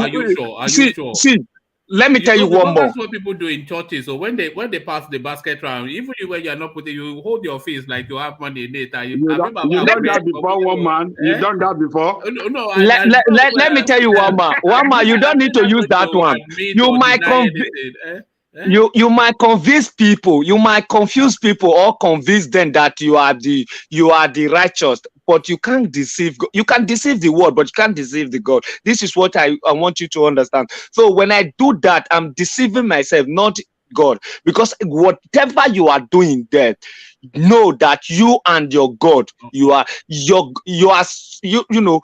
committed with God. So you must be careful when you are with God, because from that time it's just that you are standing in front of God. So you don't need to deceive yourself. So let's forget about that. For this church issue you are talking, it's just Nigeria religion. Not that, but I know Muslims still have their own problem inside too. I will not say it's only Christian. Muslim has their own problem. It's just that the way our people try to paint religion to us, because like according to what all right, Dan, I must get back to Baba. It's only because it's a short session and we're almost even, we're already heavily into it. But let me get back to Baba. No problem. But thank you. But I'm still not convinced. I'm pretty certain you have a 10% system. But Baba, back to you. All right, thank you very much. Either way, either they have 10% or they have 20% or have 1%. What I know for sure is that they are not coercing people like what these Pentecostal churches in Nigeria are doing right now. You can take it or you leave it, because every single time we see all these pastors came out on the media and start talking nonsense. So we don't see Muslim like that. I'm not saying that there is no Yahoo imam too, where they have Yahoo imam, but it's not as tough as this what we are experiencing in Christendom. That is my take on that. All right, thank you, Baba Kure. Just because I invited, Echo, do you want to make a brief commentary on that space before I move Baba Kure on? Echo, are you with us? Okay, we don't have Echo. So Baba Kure, let me take you then to the space. Can I say something? Okay, go on. But just a short.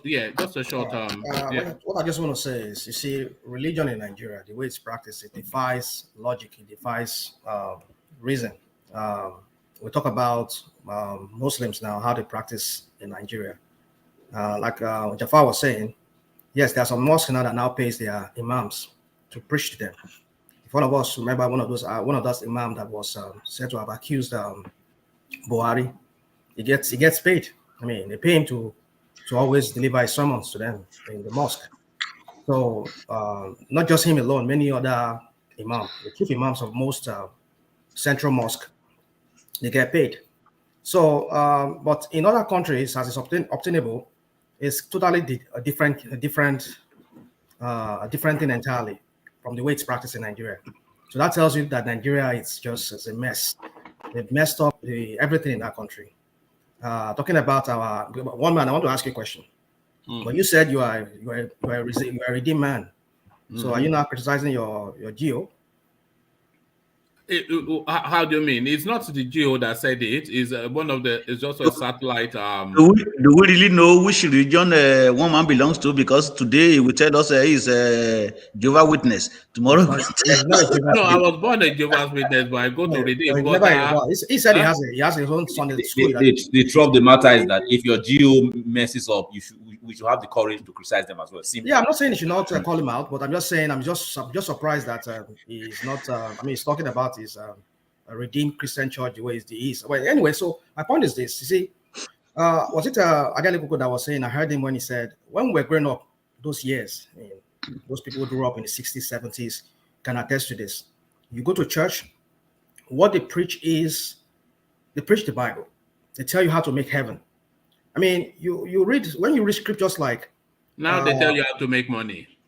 When you read scriptures like when Jesus was talking, when he was giving the sermon on the mount, when he says something like, "Make treasures for yourself in heaven, where no termite or whatever exists, and they would destroy your treasure. Make treasure."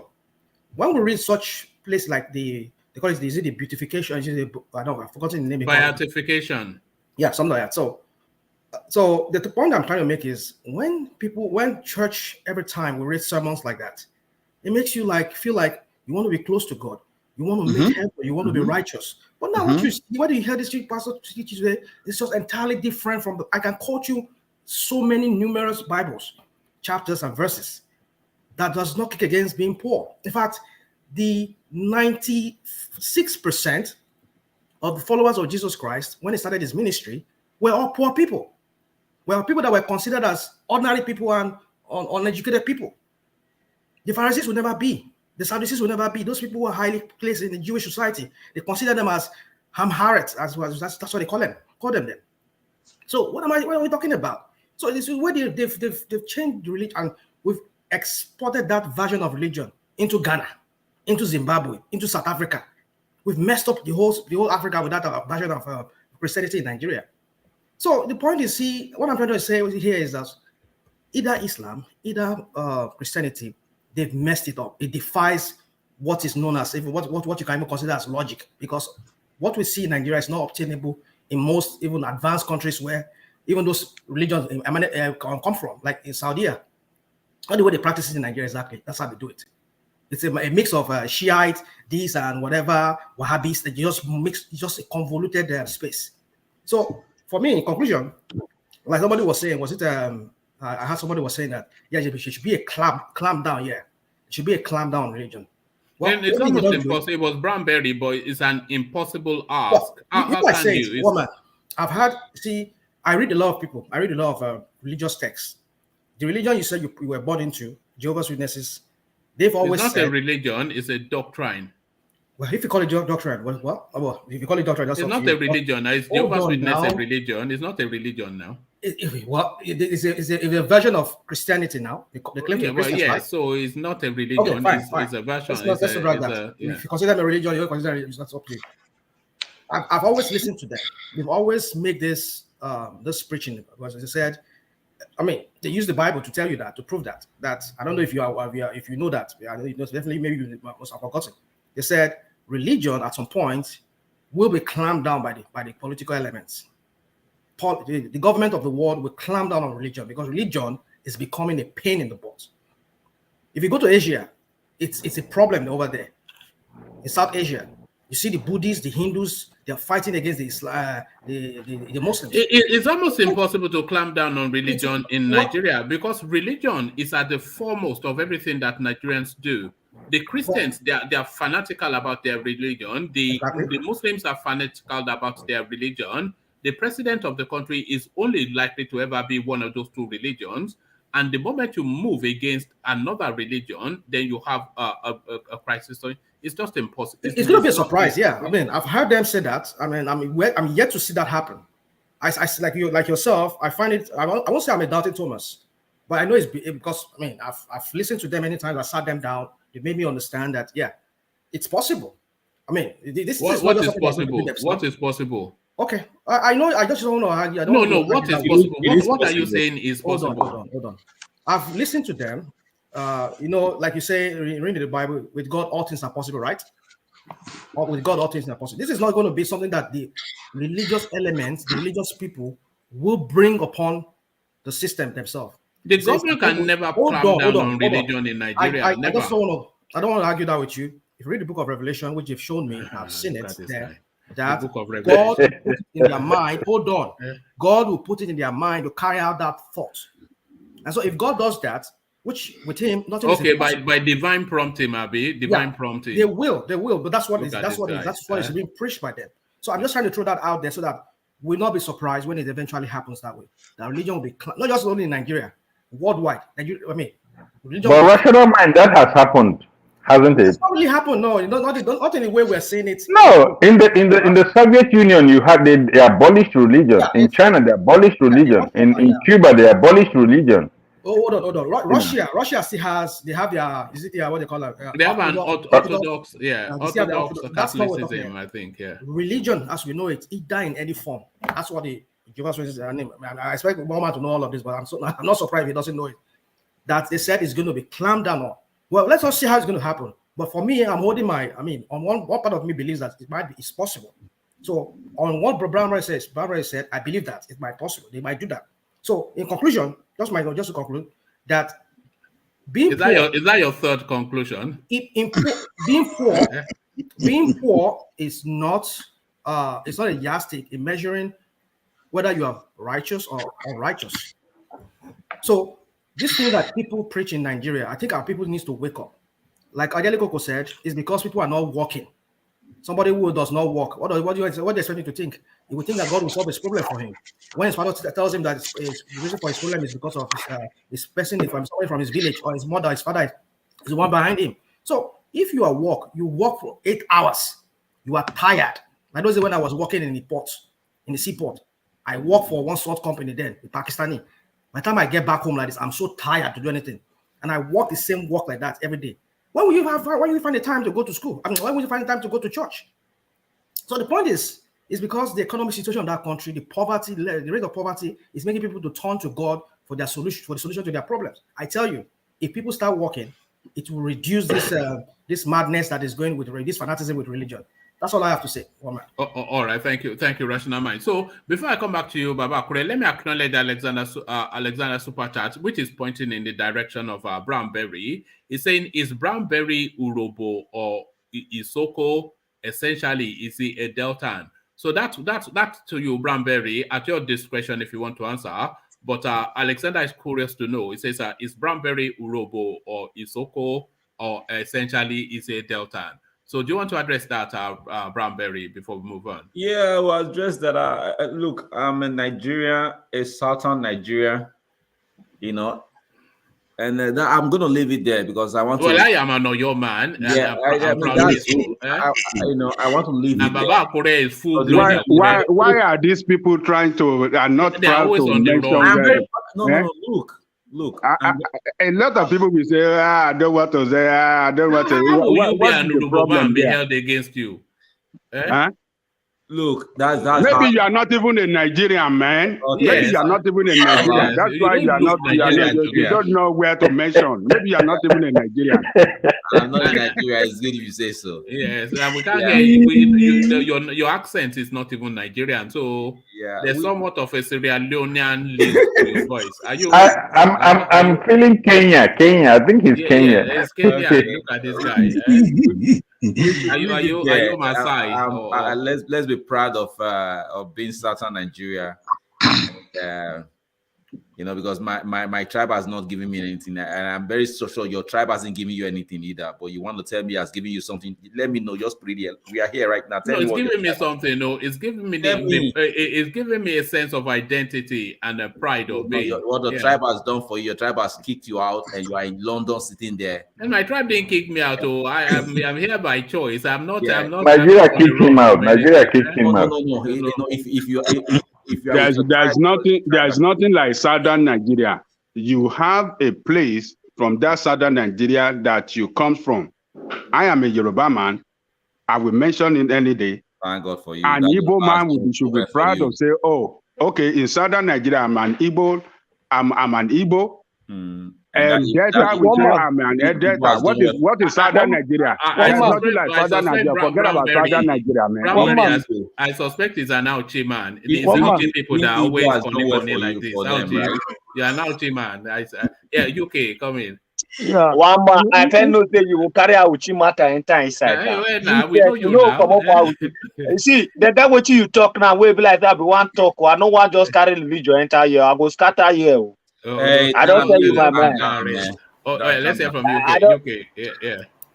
Yeah, I mean, why is it that the guy doesn't want to say? Well, I mean, which one is Southern Nigeria? Me, Me, I'm an Ohafia. I'm from Ohafia, and my place is Ebem Ohafia. So that's my roots. There's nothing like Southern Nigeria. Talk where you from, my man. You And see, forget about those things. Jafar is proudly Hausa Fulani from the great Sokoto state, even though And there's that's no such thing as Hausa Even Jafar Fulani, from Kano You is see, you proud are to either call Hausa or himself from Fulani. Kano. UK, He that's never called Ohafia. himself that, oh, I'm from Northern Nigeria.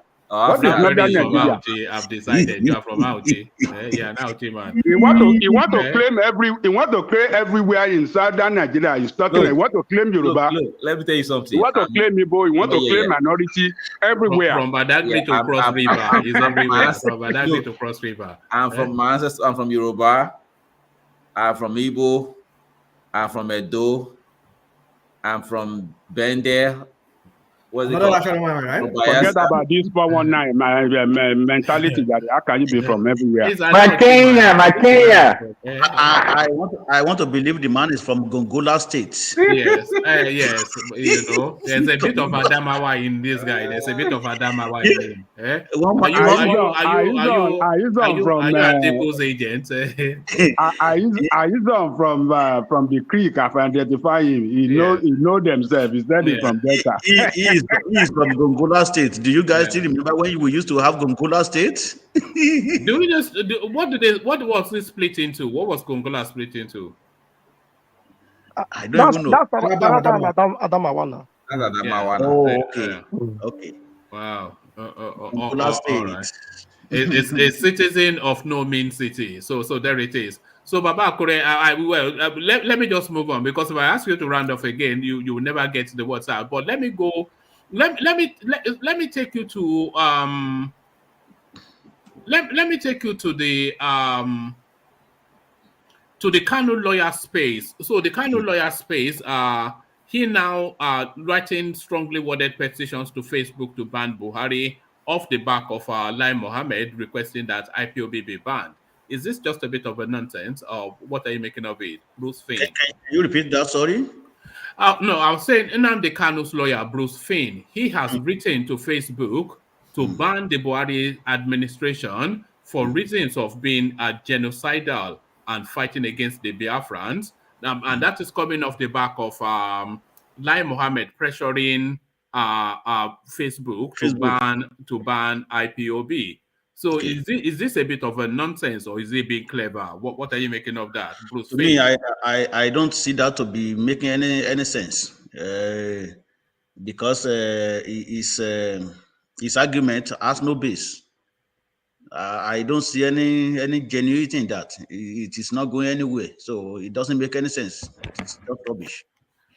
That is my own take, because he cannot really establish that, okay, because government sent military to eastern part of Nigeria. That is why they have to ban Buhari government from Facebook. Does Buhari government post anything of such on Facebook? I didn't even know Buhari government was on Facebook. Do they even know what Facebook is? Even if they're on Facebook, do they post that their army is fighting in the eastern part of Nigeria on Facebook?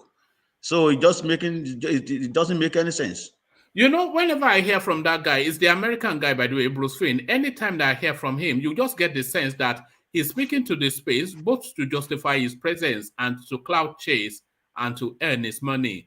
He's never said anything that you think that, oh, this is honestly, I don't. Nonsense. Yeah. Honestly, I don't even trust him, because there was a time he went to a place and did a little Photoshop, and he said, "Oh, I just submitted petition to United Nations, Hague and stuff like that, and they are filing to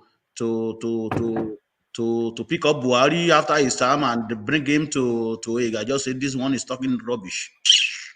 do you think it's from Auchi, that guy? It looks like it could be from Auchi, because you never can tell. You never can tell. He must know something like know much about Igbo narrative. To me, that is how I see him. Anyway, I think for somebody to be working like that, I think he know a little bit about Igbo narrative, and most likely, you never can tell.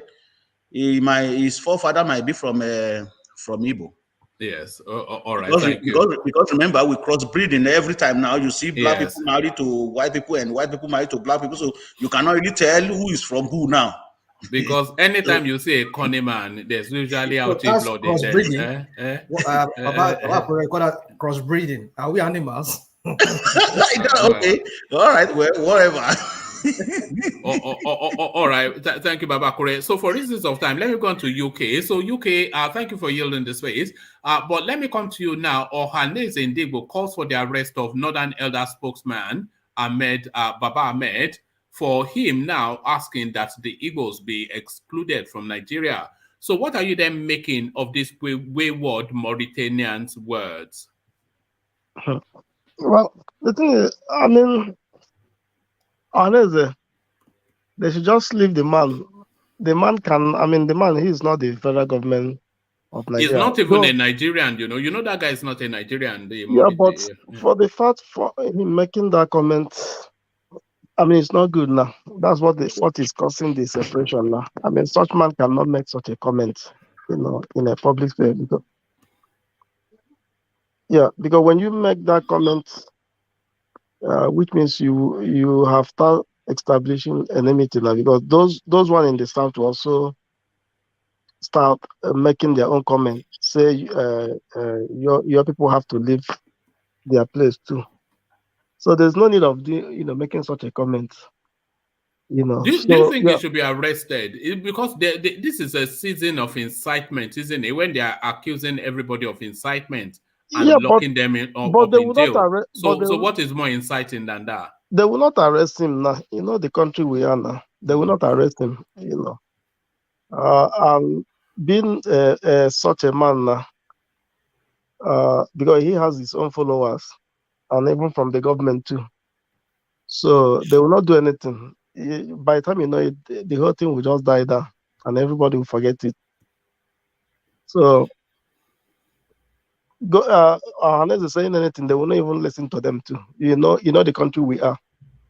So they're not gonna do anything. So I don't have much to say about on that space. All right. And Bruce Finn, the IPOB lawyer, writing a strongly worded letter to a petition even to both Mark Zuckerberg and Facebook to ask that the Buhari administration be banned from Facebook. Is that a bit of a nonsense? What do you think that is all about? Well, you cannot tell Facebook what to do. That's what I want to say. I mean, he cannot write to Facebook now. Facebook cannot even listen to him now, because that is a private business. So the only people Facebook can listen to is like US government, you know, because Facebook operates on their soil. But from one man, you know, writing them to bound, you know, if Facebook want to do something, they will do it without even you writing to them, you know, because they know the policies, the ethics and the policies, you know, they are being followed. So if anyone go against that policy, they will take out the person's comments. You know, meanwhile, Facebook is a public. It doesn't have anything to do with the government now. So it's like as I say, it's a public, it's a private enterprise now. So Facebook, you know, is there to make its money and to advertise to people. That's all I can say. So writing to Facebook doesn't make any sense. All right, thank you, UK. For reasons of time, let me go on to Ajanle Koko and put it to him then this position. We covered at length Ajanle Koko Shekarau leaving the APC, much to great consternation from them and acclaim from the NMPP. So he now comes out to detail the reasons why he did leave. He said he felt somewhat sidelined within the APC, and they did not seem to somewhat recognize his importance nor invite him to contribute on the directions that the party would flow. So he feels that he has made enough of a name for himself within the Nigerian space to be regarded as a senior, and is somewhat been disparaged and disregarded by Abdullahi Ganduje and the hierarchy of the APC. So they didn't love me enough, essentially, is what the Aboki said. So what are you making then of Shekarau's reasoning, Ajanle Koko? I think it's very strategic to issue that statement. He's trying to inform politicians around the country and people that are monitoring the space to know that, yes, he has moved, and this is my reason for moving out of ADP and of APC. APC is a party that is fraudulently formed, fraudulently ruled. They have all the governors around the country as the leader of the party. And whatever the governor wants, either good or bad, is what will override the interests of the people in the party. Democracy is not run like that. So politics is a matter of interest and power. When people practices politics as a full-time job, practical politicians, we always stand for their interests at all times. And when you are a practical politician and your interest is being is being killed or not being catered for. Yeah, not being catered for. What is the point? What is the point of staying in a party that does not care for your interests? So if your interest does not matter in a party, why do you want to stay in that party? And this is what this guy demonstrated by moving out. His interest does not matter to APC. APC leadership failed completely to recognize his interest. They failed to manage the crisis within the party, and he feel his future, his political future and relevance in that party is in jeopardy. So in order to save his political future and his political relevance, he has to move to a party that will allow him, that will allow him to continue to promote his political. Is this the problem that people like Shekarau and Kwakwanso are facing? Are they coming to the realization that they are not as big or as important as they imagine themselves to be? Because they want to be relevant, but not at the highest echelons is their relevance. So Shekarau, Kwakwanso, he left APC because he did not feel that he was relevant enough. Went to PDP, he still did not get that importance that he accords himself, and he has now left PDP to go and form his own party. Is it time for these people now to step off their high horses and just accept that they are not as potent or relevant as they imagine themselves to be? You see, in Kano politics, three men are the pillar of Kano politics. Kwankwaso, by my own assessment, I would say is number one. Number two is Shekarau, and number three is Ganduje. Is relevant in that position today because he's the governor, is the current governor.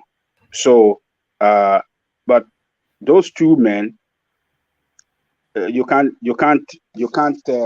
push them aside in the Kano politics. So, for both of them to join forces, that is the end of APC in that party. So they are they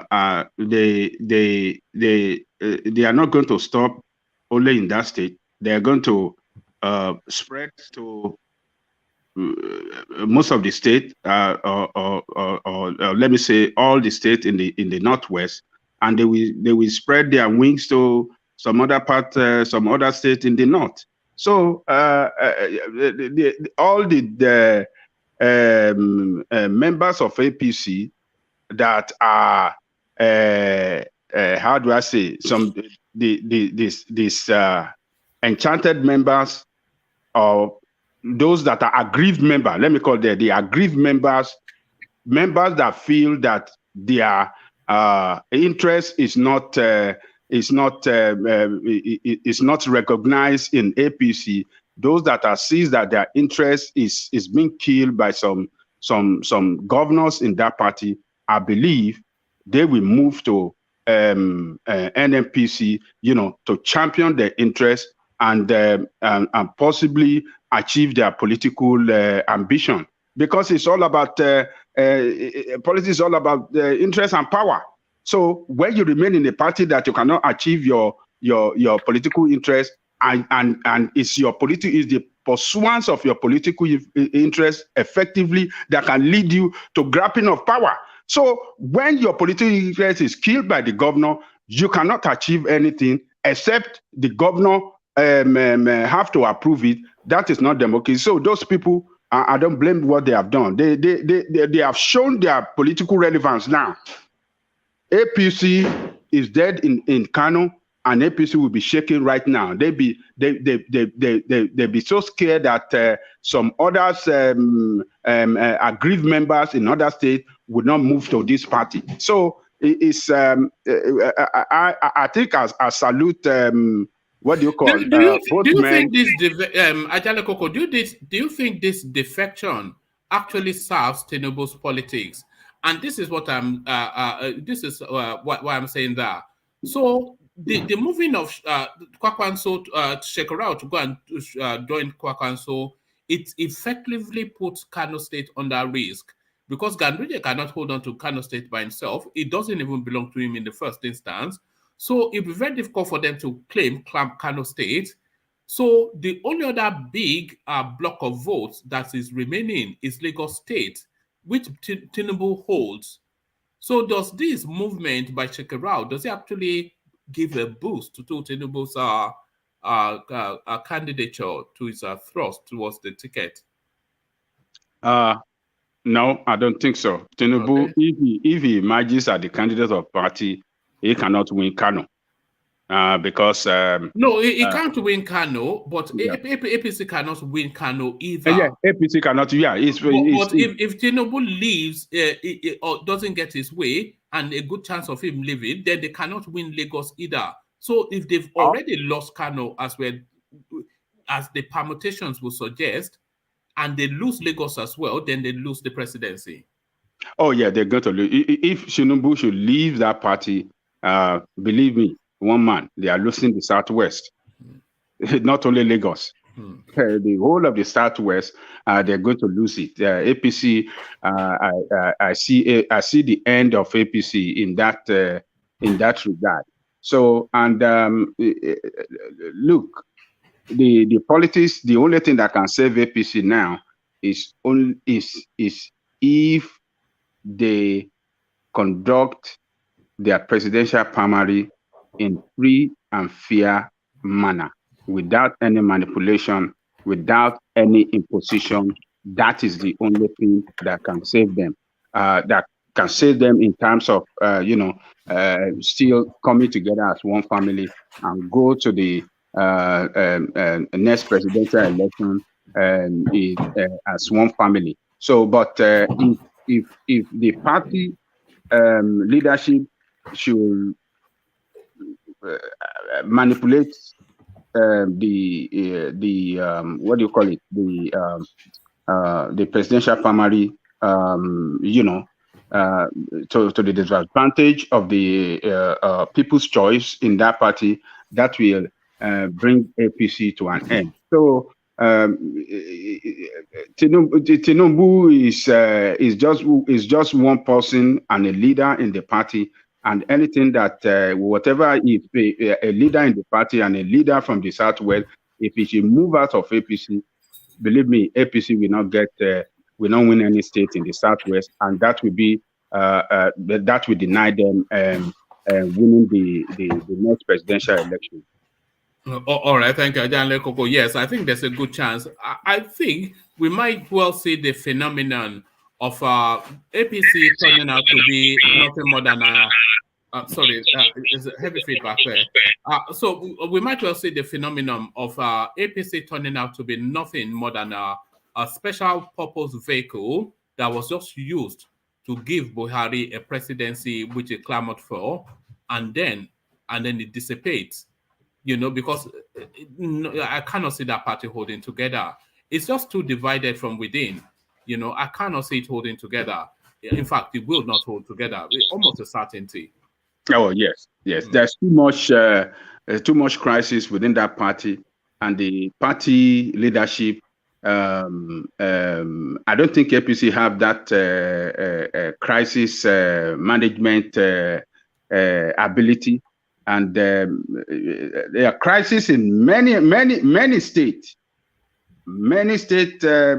across the federation within the party, and the only thing that can save them, like I said, is the successful and free and fair presidential primary that can bring out a popular candidate, a candidate that all of them can see as a candidate that can win election for them, a candidate that they know, a candidate that is popular within the party, a candidate that can appeal to everybody, every group within the party. That is the only thing that can save them. But any other candidate that is not popular, that will further deepen the crisis and possibly tear the party into pieces. And that will be the end. Like I agree with you that the APC just came. It's just that it looked like APC came together from the inception, and a party put together as a vehicle to help Buhari to attain power. It looked like that. It has reached its final bus stop. And it's reached its final bus stop, and it's going to tear apart. Very quick question. In your own opinion, who do you think, or who are the politicians in APC that you think that have that popularity that that can hold the party together if they are selected in this among their presidential aspirants? Number one is Tinubu.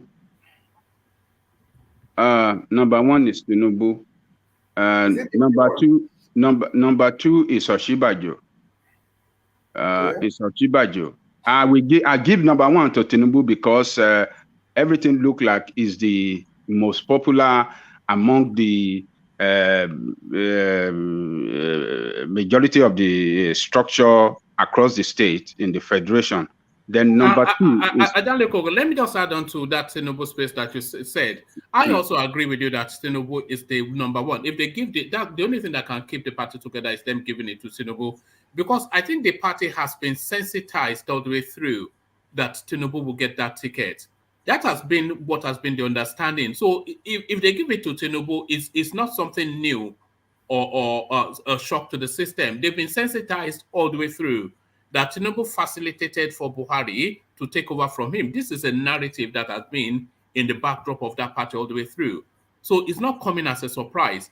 But if they give it to anybody else, then they have to recalibrate in order to accept it. And that is where... Another quick question. Another very... Sorry, let Adan Lekoko land this thought. You were going to Oshibanjo, that Oshibanjo also Adan Lekoko.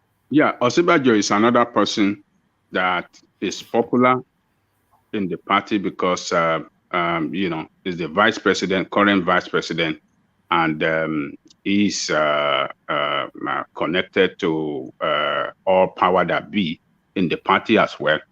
And I think, yes, he will be the second acceptable candidate. And number third, I would say, is what do you call it? Amechi. Yeah, because he too contributed to the growth of the party from the beginning. So all of them that are members that are the founding fathers of the party, yes, they have. Giving it to Tinubu will lead to the least crisis. That's not to say there won't be people disaffected, but it will lead to the least crisis. Yes. And the least rebellion. And Yes. if giving it to Oshibajo, people, Tinubu will somewhat We, even accept. we support him. We Yeah, but accept if him. they give it to Tinubu, Oshibajo will accept it. But if they Yes. give it to Tinubu, Oshibajo will not accept it. If they give it to Amechi, Oshibajo and Tinubu will not accept it. You know, so I don't know, No, man. it happened. Hold on, one man. Let me tell you this.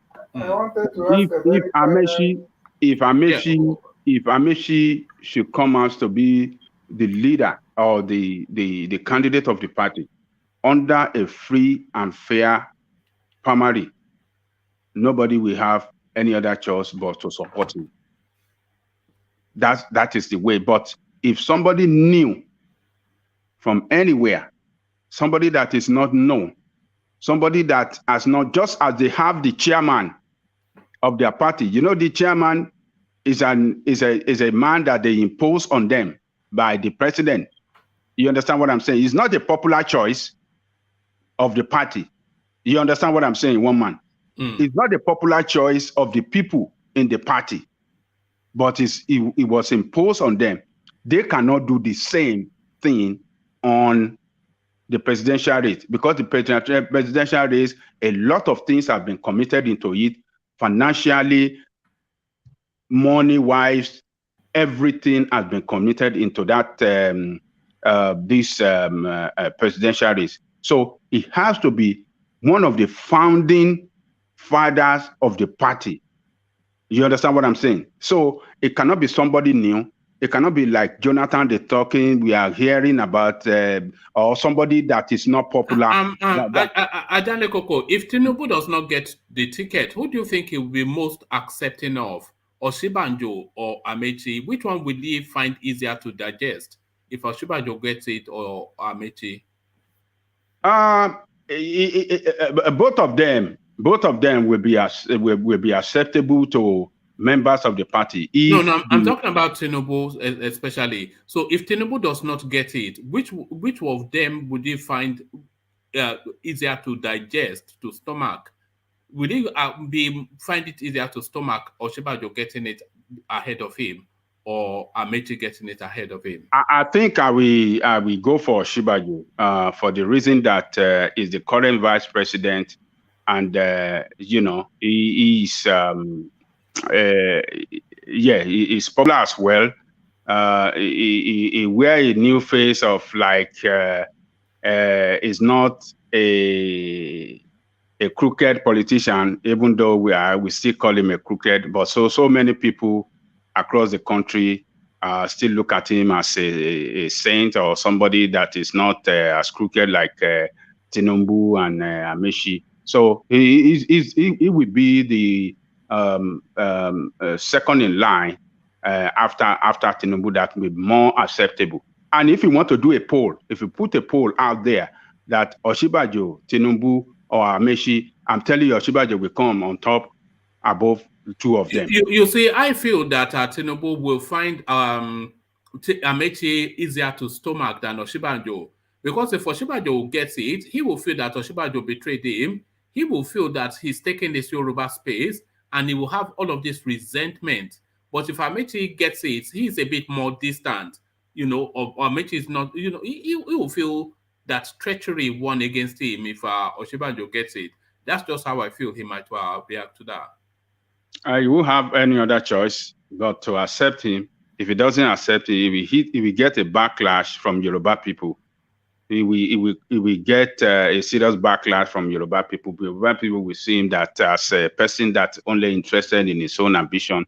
He doesn't really care for the interests of Yoruba people. That's the way a lot of people will see him, particularly the Christians. That is the way they will view him. So if Oshibajo gets it, he will rather accept him than to oppose him. Opposing him will bring serious problems, serious backlash on him politically in Yoruba land, if not across the country.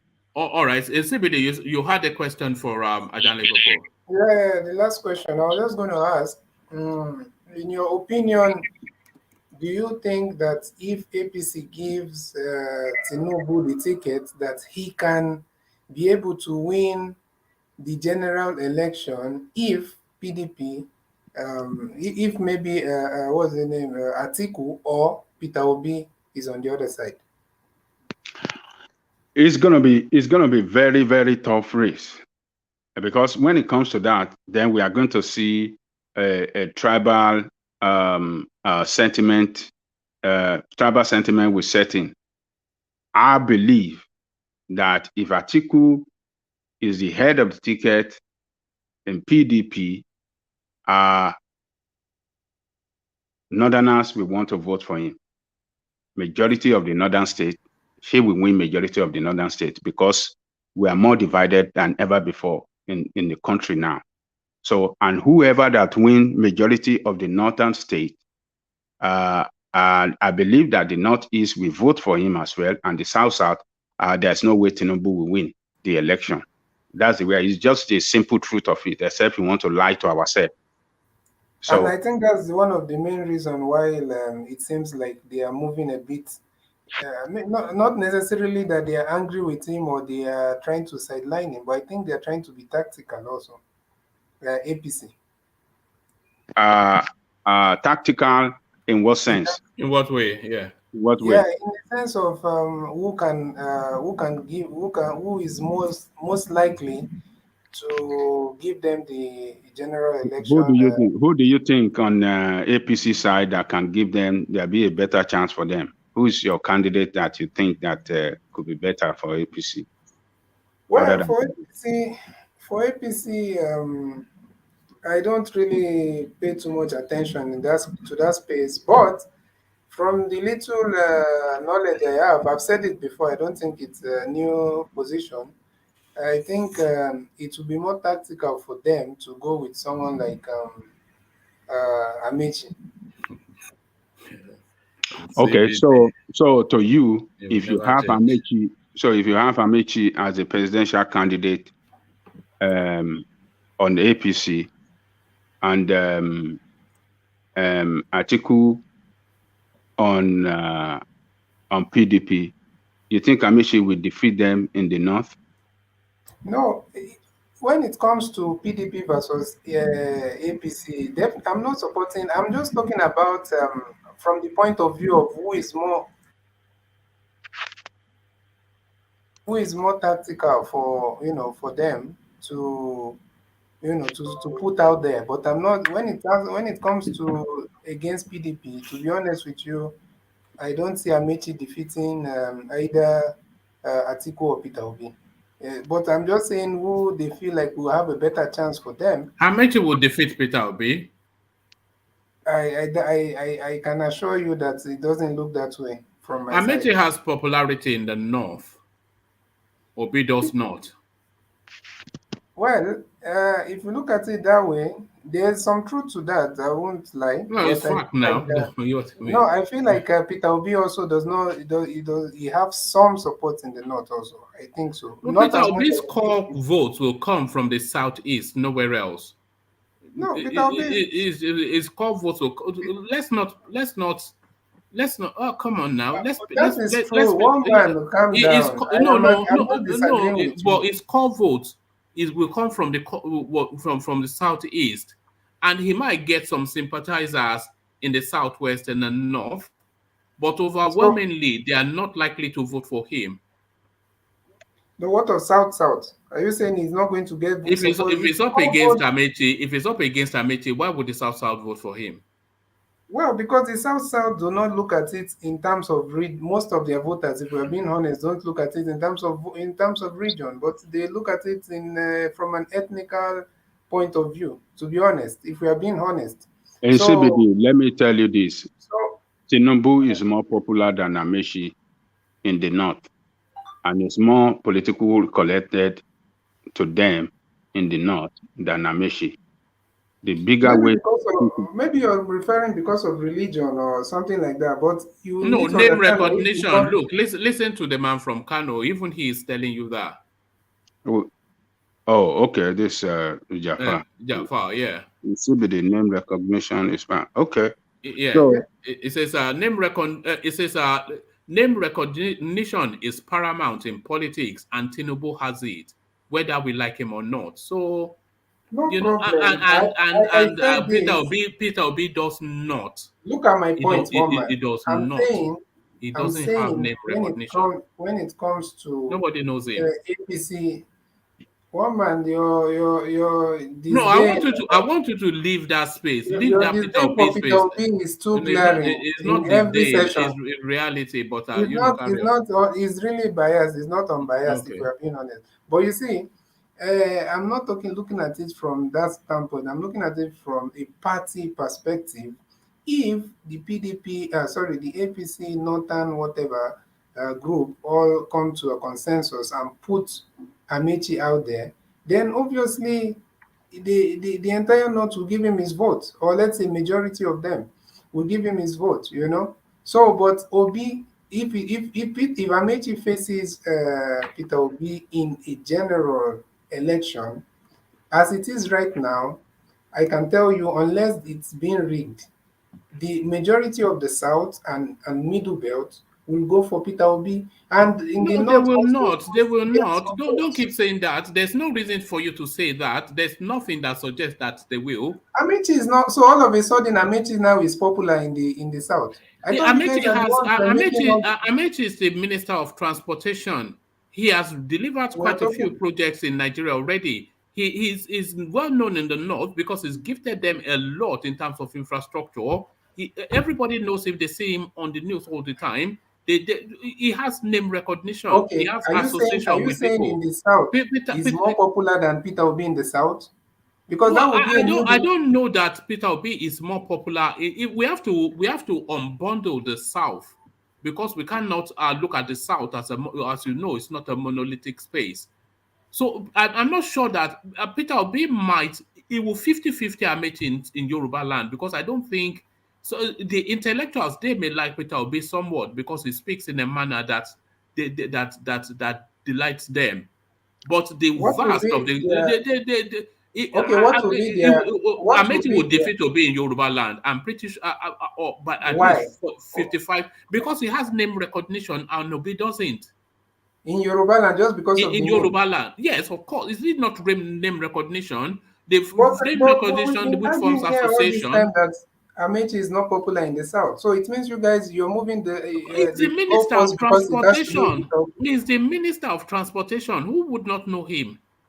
Certainly certainly a lot more known than Obi now. You have He, to consider that now. is not by knowing alone. It's also No, appeal it's and the knowing likability. that forms the association. but Obi, This is the guy that delivered the Lagos Ibadan railway. can I interject? But Obi Yes, has been come in. going everywhere. He has been going to the north, east, west to campaign. So Everybody has. So that's it's campaign. Not not his every name known out he there. has not gone. He has not gone grassroots as much as Peter Obi has done in the past What month. grassroots? Forget grassroots. He has gone grassroots. He has How met many with grassroots has everybody Peter in the Obi touched? table. It will go to some people, some place and speak to a bunch of people. That's not grassroots now. Has In it touched every every state. local? Have it touched every local government area as Showore did? Well, if they put Peter, in my own opinion, if they put Amechi up against someone like Peter Obi, if Peter Peter Obi Amechi would gets that, defeat him. he can't. Yeah, if we look Unless at you're the numbers, in if we the look at the numbers, he will. Amechi will take in the north ahead of Peter in, Obi. Amechi in a fair will take the southwest by a margin ahead of Peter Obi. Amechi will take the south and Peter Obi will take the southeast. he won't one man, let me tell you how it is right now. Unless you're talking about in a rigged election. Not But in a in rigged a election, in a fair fight, Amechi will defeat no, him. no, no, Let's be no. honest. Let's Unfortunately, be honest. Well, look at the numbers now. Okay, let's go through the numbers. Let's go through the numbers. in a rigged election, he will not. Not in I a mean, in a rigged okay election, he can. in a fair election. Let's go through the numbers. In a fair election, Who I'm has telling popularity? you, Who has more popularity in the north, Amechi or Peter Obi? among the people or among the Amongst elite. the people, who has name recognition amongst both the people and the elite? Who has a greater Well, recognition, a better association with the people of the north, Peter Obi or Rotimi Amechi? If you want a straight answer, then I Yes. will tell you I will tell you if you want a direct answer or whatever, I will tell you Amechi. But Well, if you want to you if can't you say on want to be that, realistic, if right? you want to be realistic, you have to know that Peter Obi is like someone coming on a clean slate for those guys. They don't have They don't anything care about against that. him. What they don't know him. They don't know him. Who knows him in the north? They don't know him, but they know Amechi. They know him. He's put in infrastructure. He's given them a university. He's built a railway for them. They know him, and they associate with him. They don't associate with Peter B. They see him as an Igbo man. You know that. You know that. So they don't. So they see Amechi as what? As an Igbo man. So yeah, you've just concluded my point. So No, it's no, not a no, matter no. of But is that not no. how they will see him? If they don't know him, then they will see him as an Igbo man. But they know No, Amechi, who built them the Kano to Maradi Railway, who put a university in Daura, who they band, they know him. They gel with him, they rhyme with him. They yeah. don't gel or rhyme with Obi, the North. Unfortunately, I'm also not disagreeing with you that Amechi. Don't get my point wrong. I'm not disagreeing with you that This is Amechi. somebody from the North. It says Obi is new to the North. They don't know him now. Wait, one So, man. I said Amechi will win majority of the if he, in that okay, now scenario, let's go to the the majority Southwest. of the Let's go to states the in the Southwest. north. Who takes the I agree with Southwest? that. Who takes the Southwest? Peter Obi or Amechi? Well, if they play Fair politics. Don't say rigging. if In it's in fair a free and politics, fair yes. if in a free Yeah. and fair politics without interference Right. Who takes the the Southwest? APC Yes. from the APC leaders of the Southwest without any interference, I'm telling you, What do you mean without Peter interference? Obi, There'll be Peter, campaigning now. There'll be prejudice. People were prejudiced against whatever. We are talking in the yeah, non-rigged election. So they will claim the, yeah. in a non-rigged election, Peter Obi, in my view, will take this We'll take the the Southwest Southwest. ahead of Amechi. Rotimi Amechi that built the Lagos Ibadan Railway, they'll give But Peter Obi, who they don't know, ahead of him. what? No, you can't say they don't know. I think you're They don't know underestimating. him. I No, think you're wait, looking one at it man. from an elitist point of view. The elites know him, but the Yoruba No, space does not know him. They no, don't know one man. him. Why You're would they looking know at him? it. You're the one looking at it from the elitist point of view. I'm All right. telling Who you would know who because knows of Peter the Obi? Who knows Peter Obi Yoruba land? look. There's no Yoruba person that do not know the politicians and the politics of the East. Baba Eleron knows Peter Obi. Baba Eleron, Wait now, one the man. meat Just seller. you don't want me to land my point. The Oh, thing okay, is go on. that Sorry, but I'm telling you. I want you to see what I'm saying. But carry on, Yeah, yeah. I've seen what you're saying, but I'm telling you that if you're looking at it from the elitist point of view, that's when you can be saying that. But if you're looking at it, we are too socially interconnected. The East or the South, and the West and the Southwest. So you can't use the same statistics or the same measurements that you're measuring the North against measuring the North with the Southeast, and you can't use the same with measuring the Southeast and the Southwest No. because in We the are in the South, south. We are in the Southwest now. So let's play that politics. Obi versus Amechi in the in the Southwest. in the Southwest, Who would vote for Obi in the Southwest? Who? because of that awareness, because this we are talking about Southwest, we are not talking about Northeast or No. Northwest. Not the North. We are now in the Southwest. Yes, Who will vote for him? yes, We'll in the do all the Southwest, regions. Yeah. Go the on. people, most of the people are informed about what is happening Most in of the the people. political landscape. Yes, Most of the most, people are because I informed. won't say all, because there are some people in the villages Mama that Sikira, the probably provision seller, she's informed. why not? Baba Motiu, the meat seller, he's informed. He knows Peter Obi and he knows his politics. So how Does does he? she know Amechi? He just knows some Igbo guy. That's what she knows. It's word She of doesn't mouth. know. She You doesn't know know, anything about cloud. Amechi. No, I Street feel like cloud. among the You youths. see, Okay, that's why I'm saying you are being elitist. no, You no, think let what me. you are hearing from the elite space, they educated the internet In users. CBD. In CBD. That's not a In reflection of CBD. Can I Yoruba interject? land. If you regard the youths as elites, then I stand Well, they're guilty. No, in educated. They're Because CBD. educated and Can I the among the interject? yeah. youths, I believe that the Yoruba youths most of them, the Southwest youths, will go for Peter Obi. And if They, you're they regarding will them as part not. of the I elements, They then will interject? not. Why would they? Why would they? Can I interject? because they are more informed and they About know, they what? understand, About what? they What? understand what is What at is? stake, and they All understand the right. characters of these politicians. CBD, They are can more I informed. Are interject? you trying to All tell right. me that the youths are not informed? The voting blocks, by the way, they are trade associations that usually carry the votes in Yoruba land. So the Transport Workers Association, the Market Women's Association, the Pepper Sellers Association, the Iyaloja Posse, these are the voting blocks. And this is election in Yoruba land, right across all of the states. And I'm not sure that they especially want, they don't hate him, but they're just not interested. But sorry, yeah. In CBD, can I tell you how most of these Yoruba people get their, for example, now you say, how do they know this person? Usually in Yoruba land, where you have the people that are selling meat or the people selling pepper, they are always news stands. Most of the people don't use phone to check their news. They go to these news stands, they have certain names that keep on repeating itself.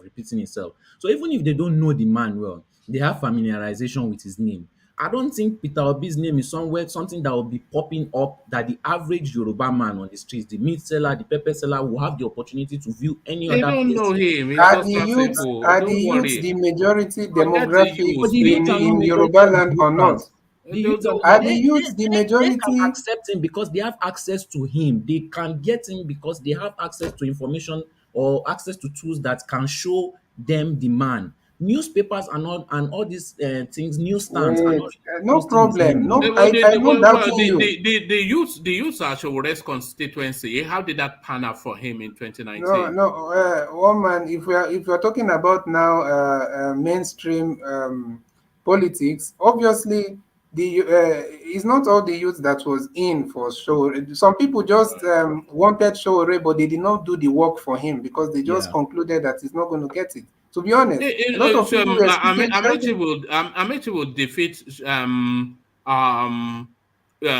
Peter Obi in Yoruba land simply because he has the greater name recognition one and is able to point to infrastructures that he has built within that space. So he has those two advantages. It'll be a narrow margin because, like I concede the constituency that you're saying, the young and the enlightened, they might go, yes, Thank you. they will That's go what for Peter Obi. That's what I'm saying. So that's why I said it will be like maybe 52-48 or 55-45. But it would But defeat Peter Obi. the young you're saying, and educated and young, they are the majority. Are they not the majority Man, demographic in I Yoruba get land? 1 minute. Oh, all right. Let's hear from Ajan Lekoko. You see, between two of them, the enlightened one will vote for Peter Obi. 90% of the votes from Southeast, all Igbos in the Southwest, if not 99%, will vote for Peter Obi. But Amechi can do some trick, can play some trick against Peter Obi, which he will use to defeat Obi in that space. You see, that is name, Rotimi. If you not use, if you just put Rotimi, and a lot of Yoruba people will think it's Yoruba and they will vote for him. Rotimi for president, yes. Rotimi for president. That name, Rotimi, that's the only name. And if we wear Agbada, like Yoruba, in his poster, and put Rotimi there. Unless we adopt a name for maybe Peter Babatunde Obi. He will not. Look at this guy. If we put that there, if we put that Rotimi, Amechi will not. He will not add Amechi to that.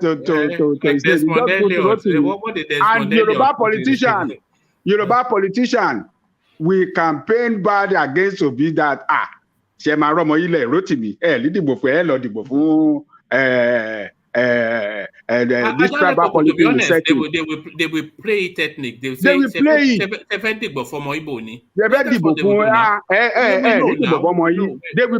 will play that politics, and that is what will make Amechi win.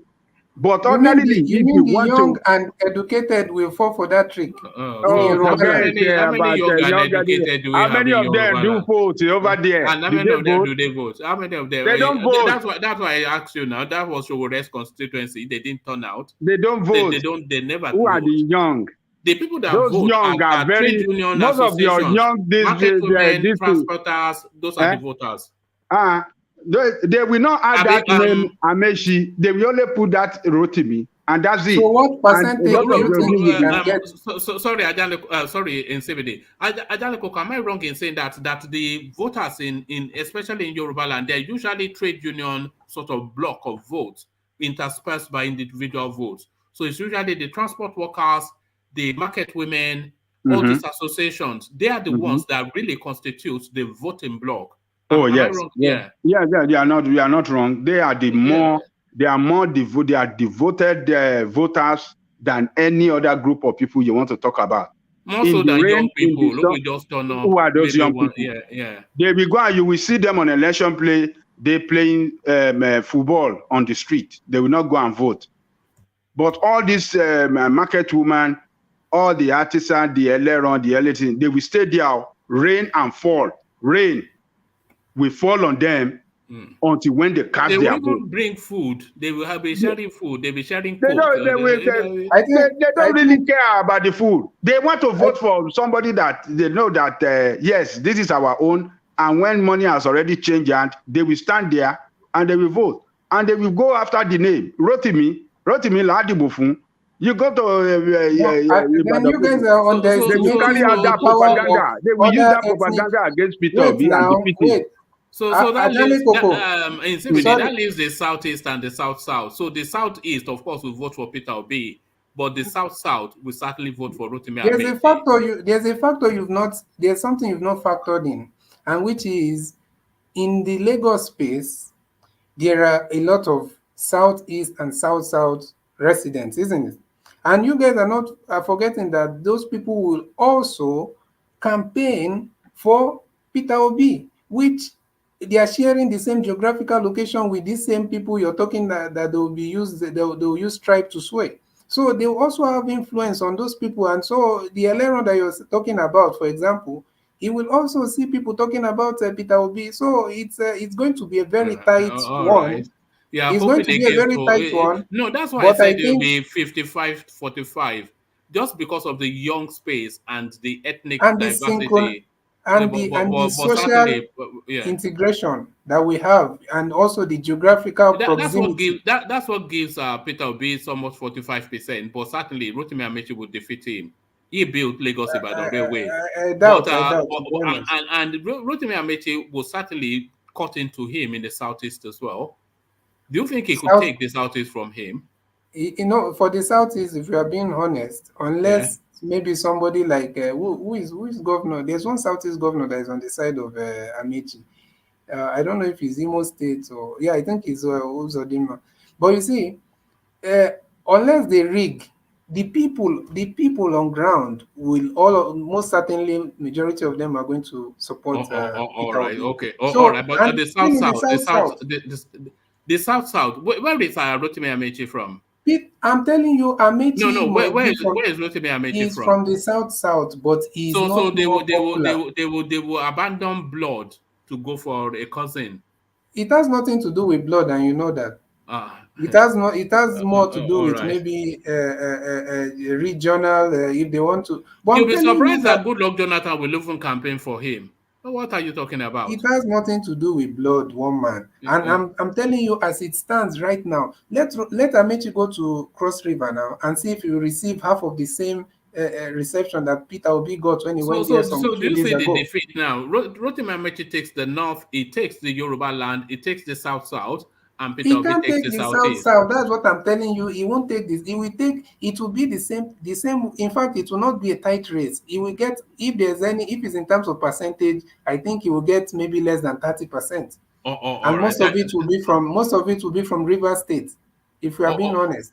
All right. Thank you, Nsebede. So thank you, Nsebede. We're fast approaching now, almost going on 3 hours now. But let's hear from Solly because I want to now, we should have rounded off. But sorry, Yoruba Nation now. So you are trying Yes, to so match in CBD. So Yoruba Nation now, but to the space then, the Ohanese calling for the arrest of the Mauritanian Akim Baba Ahmed, who is asking for the balkanization of Nigeria.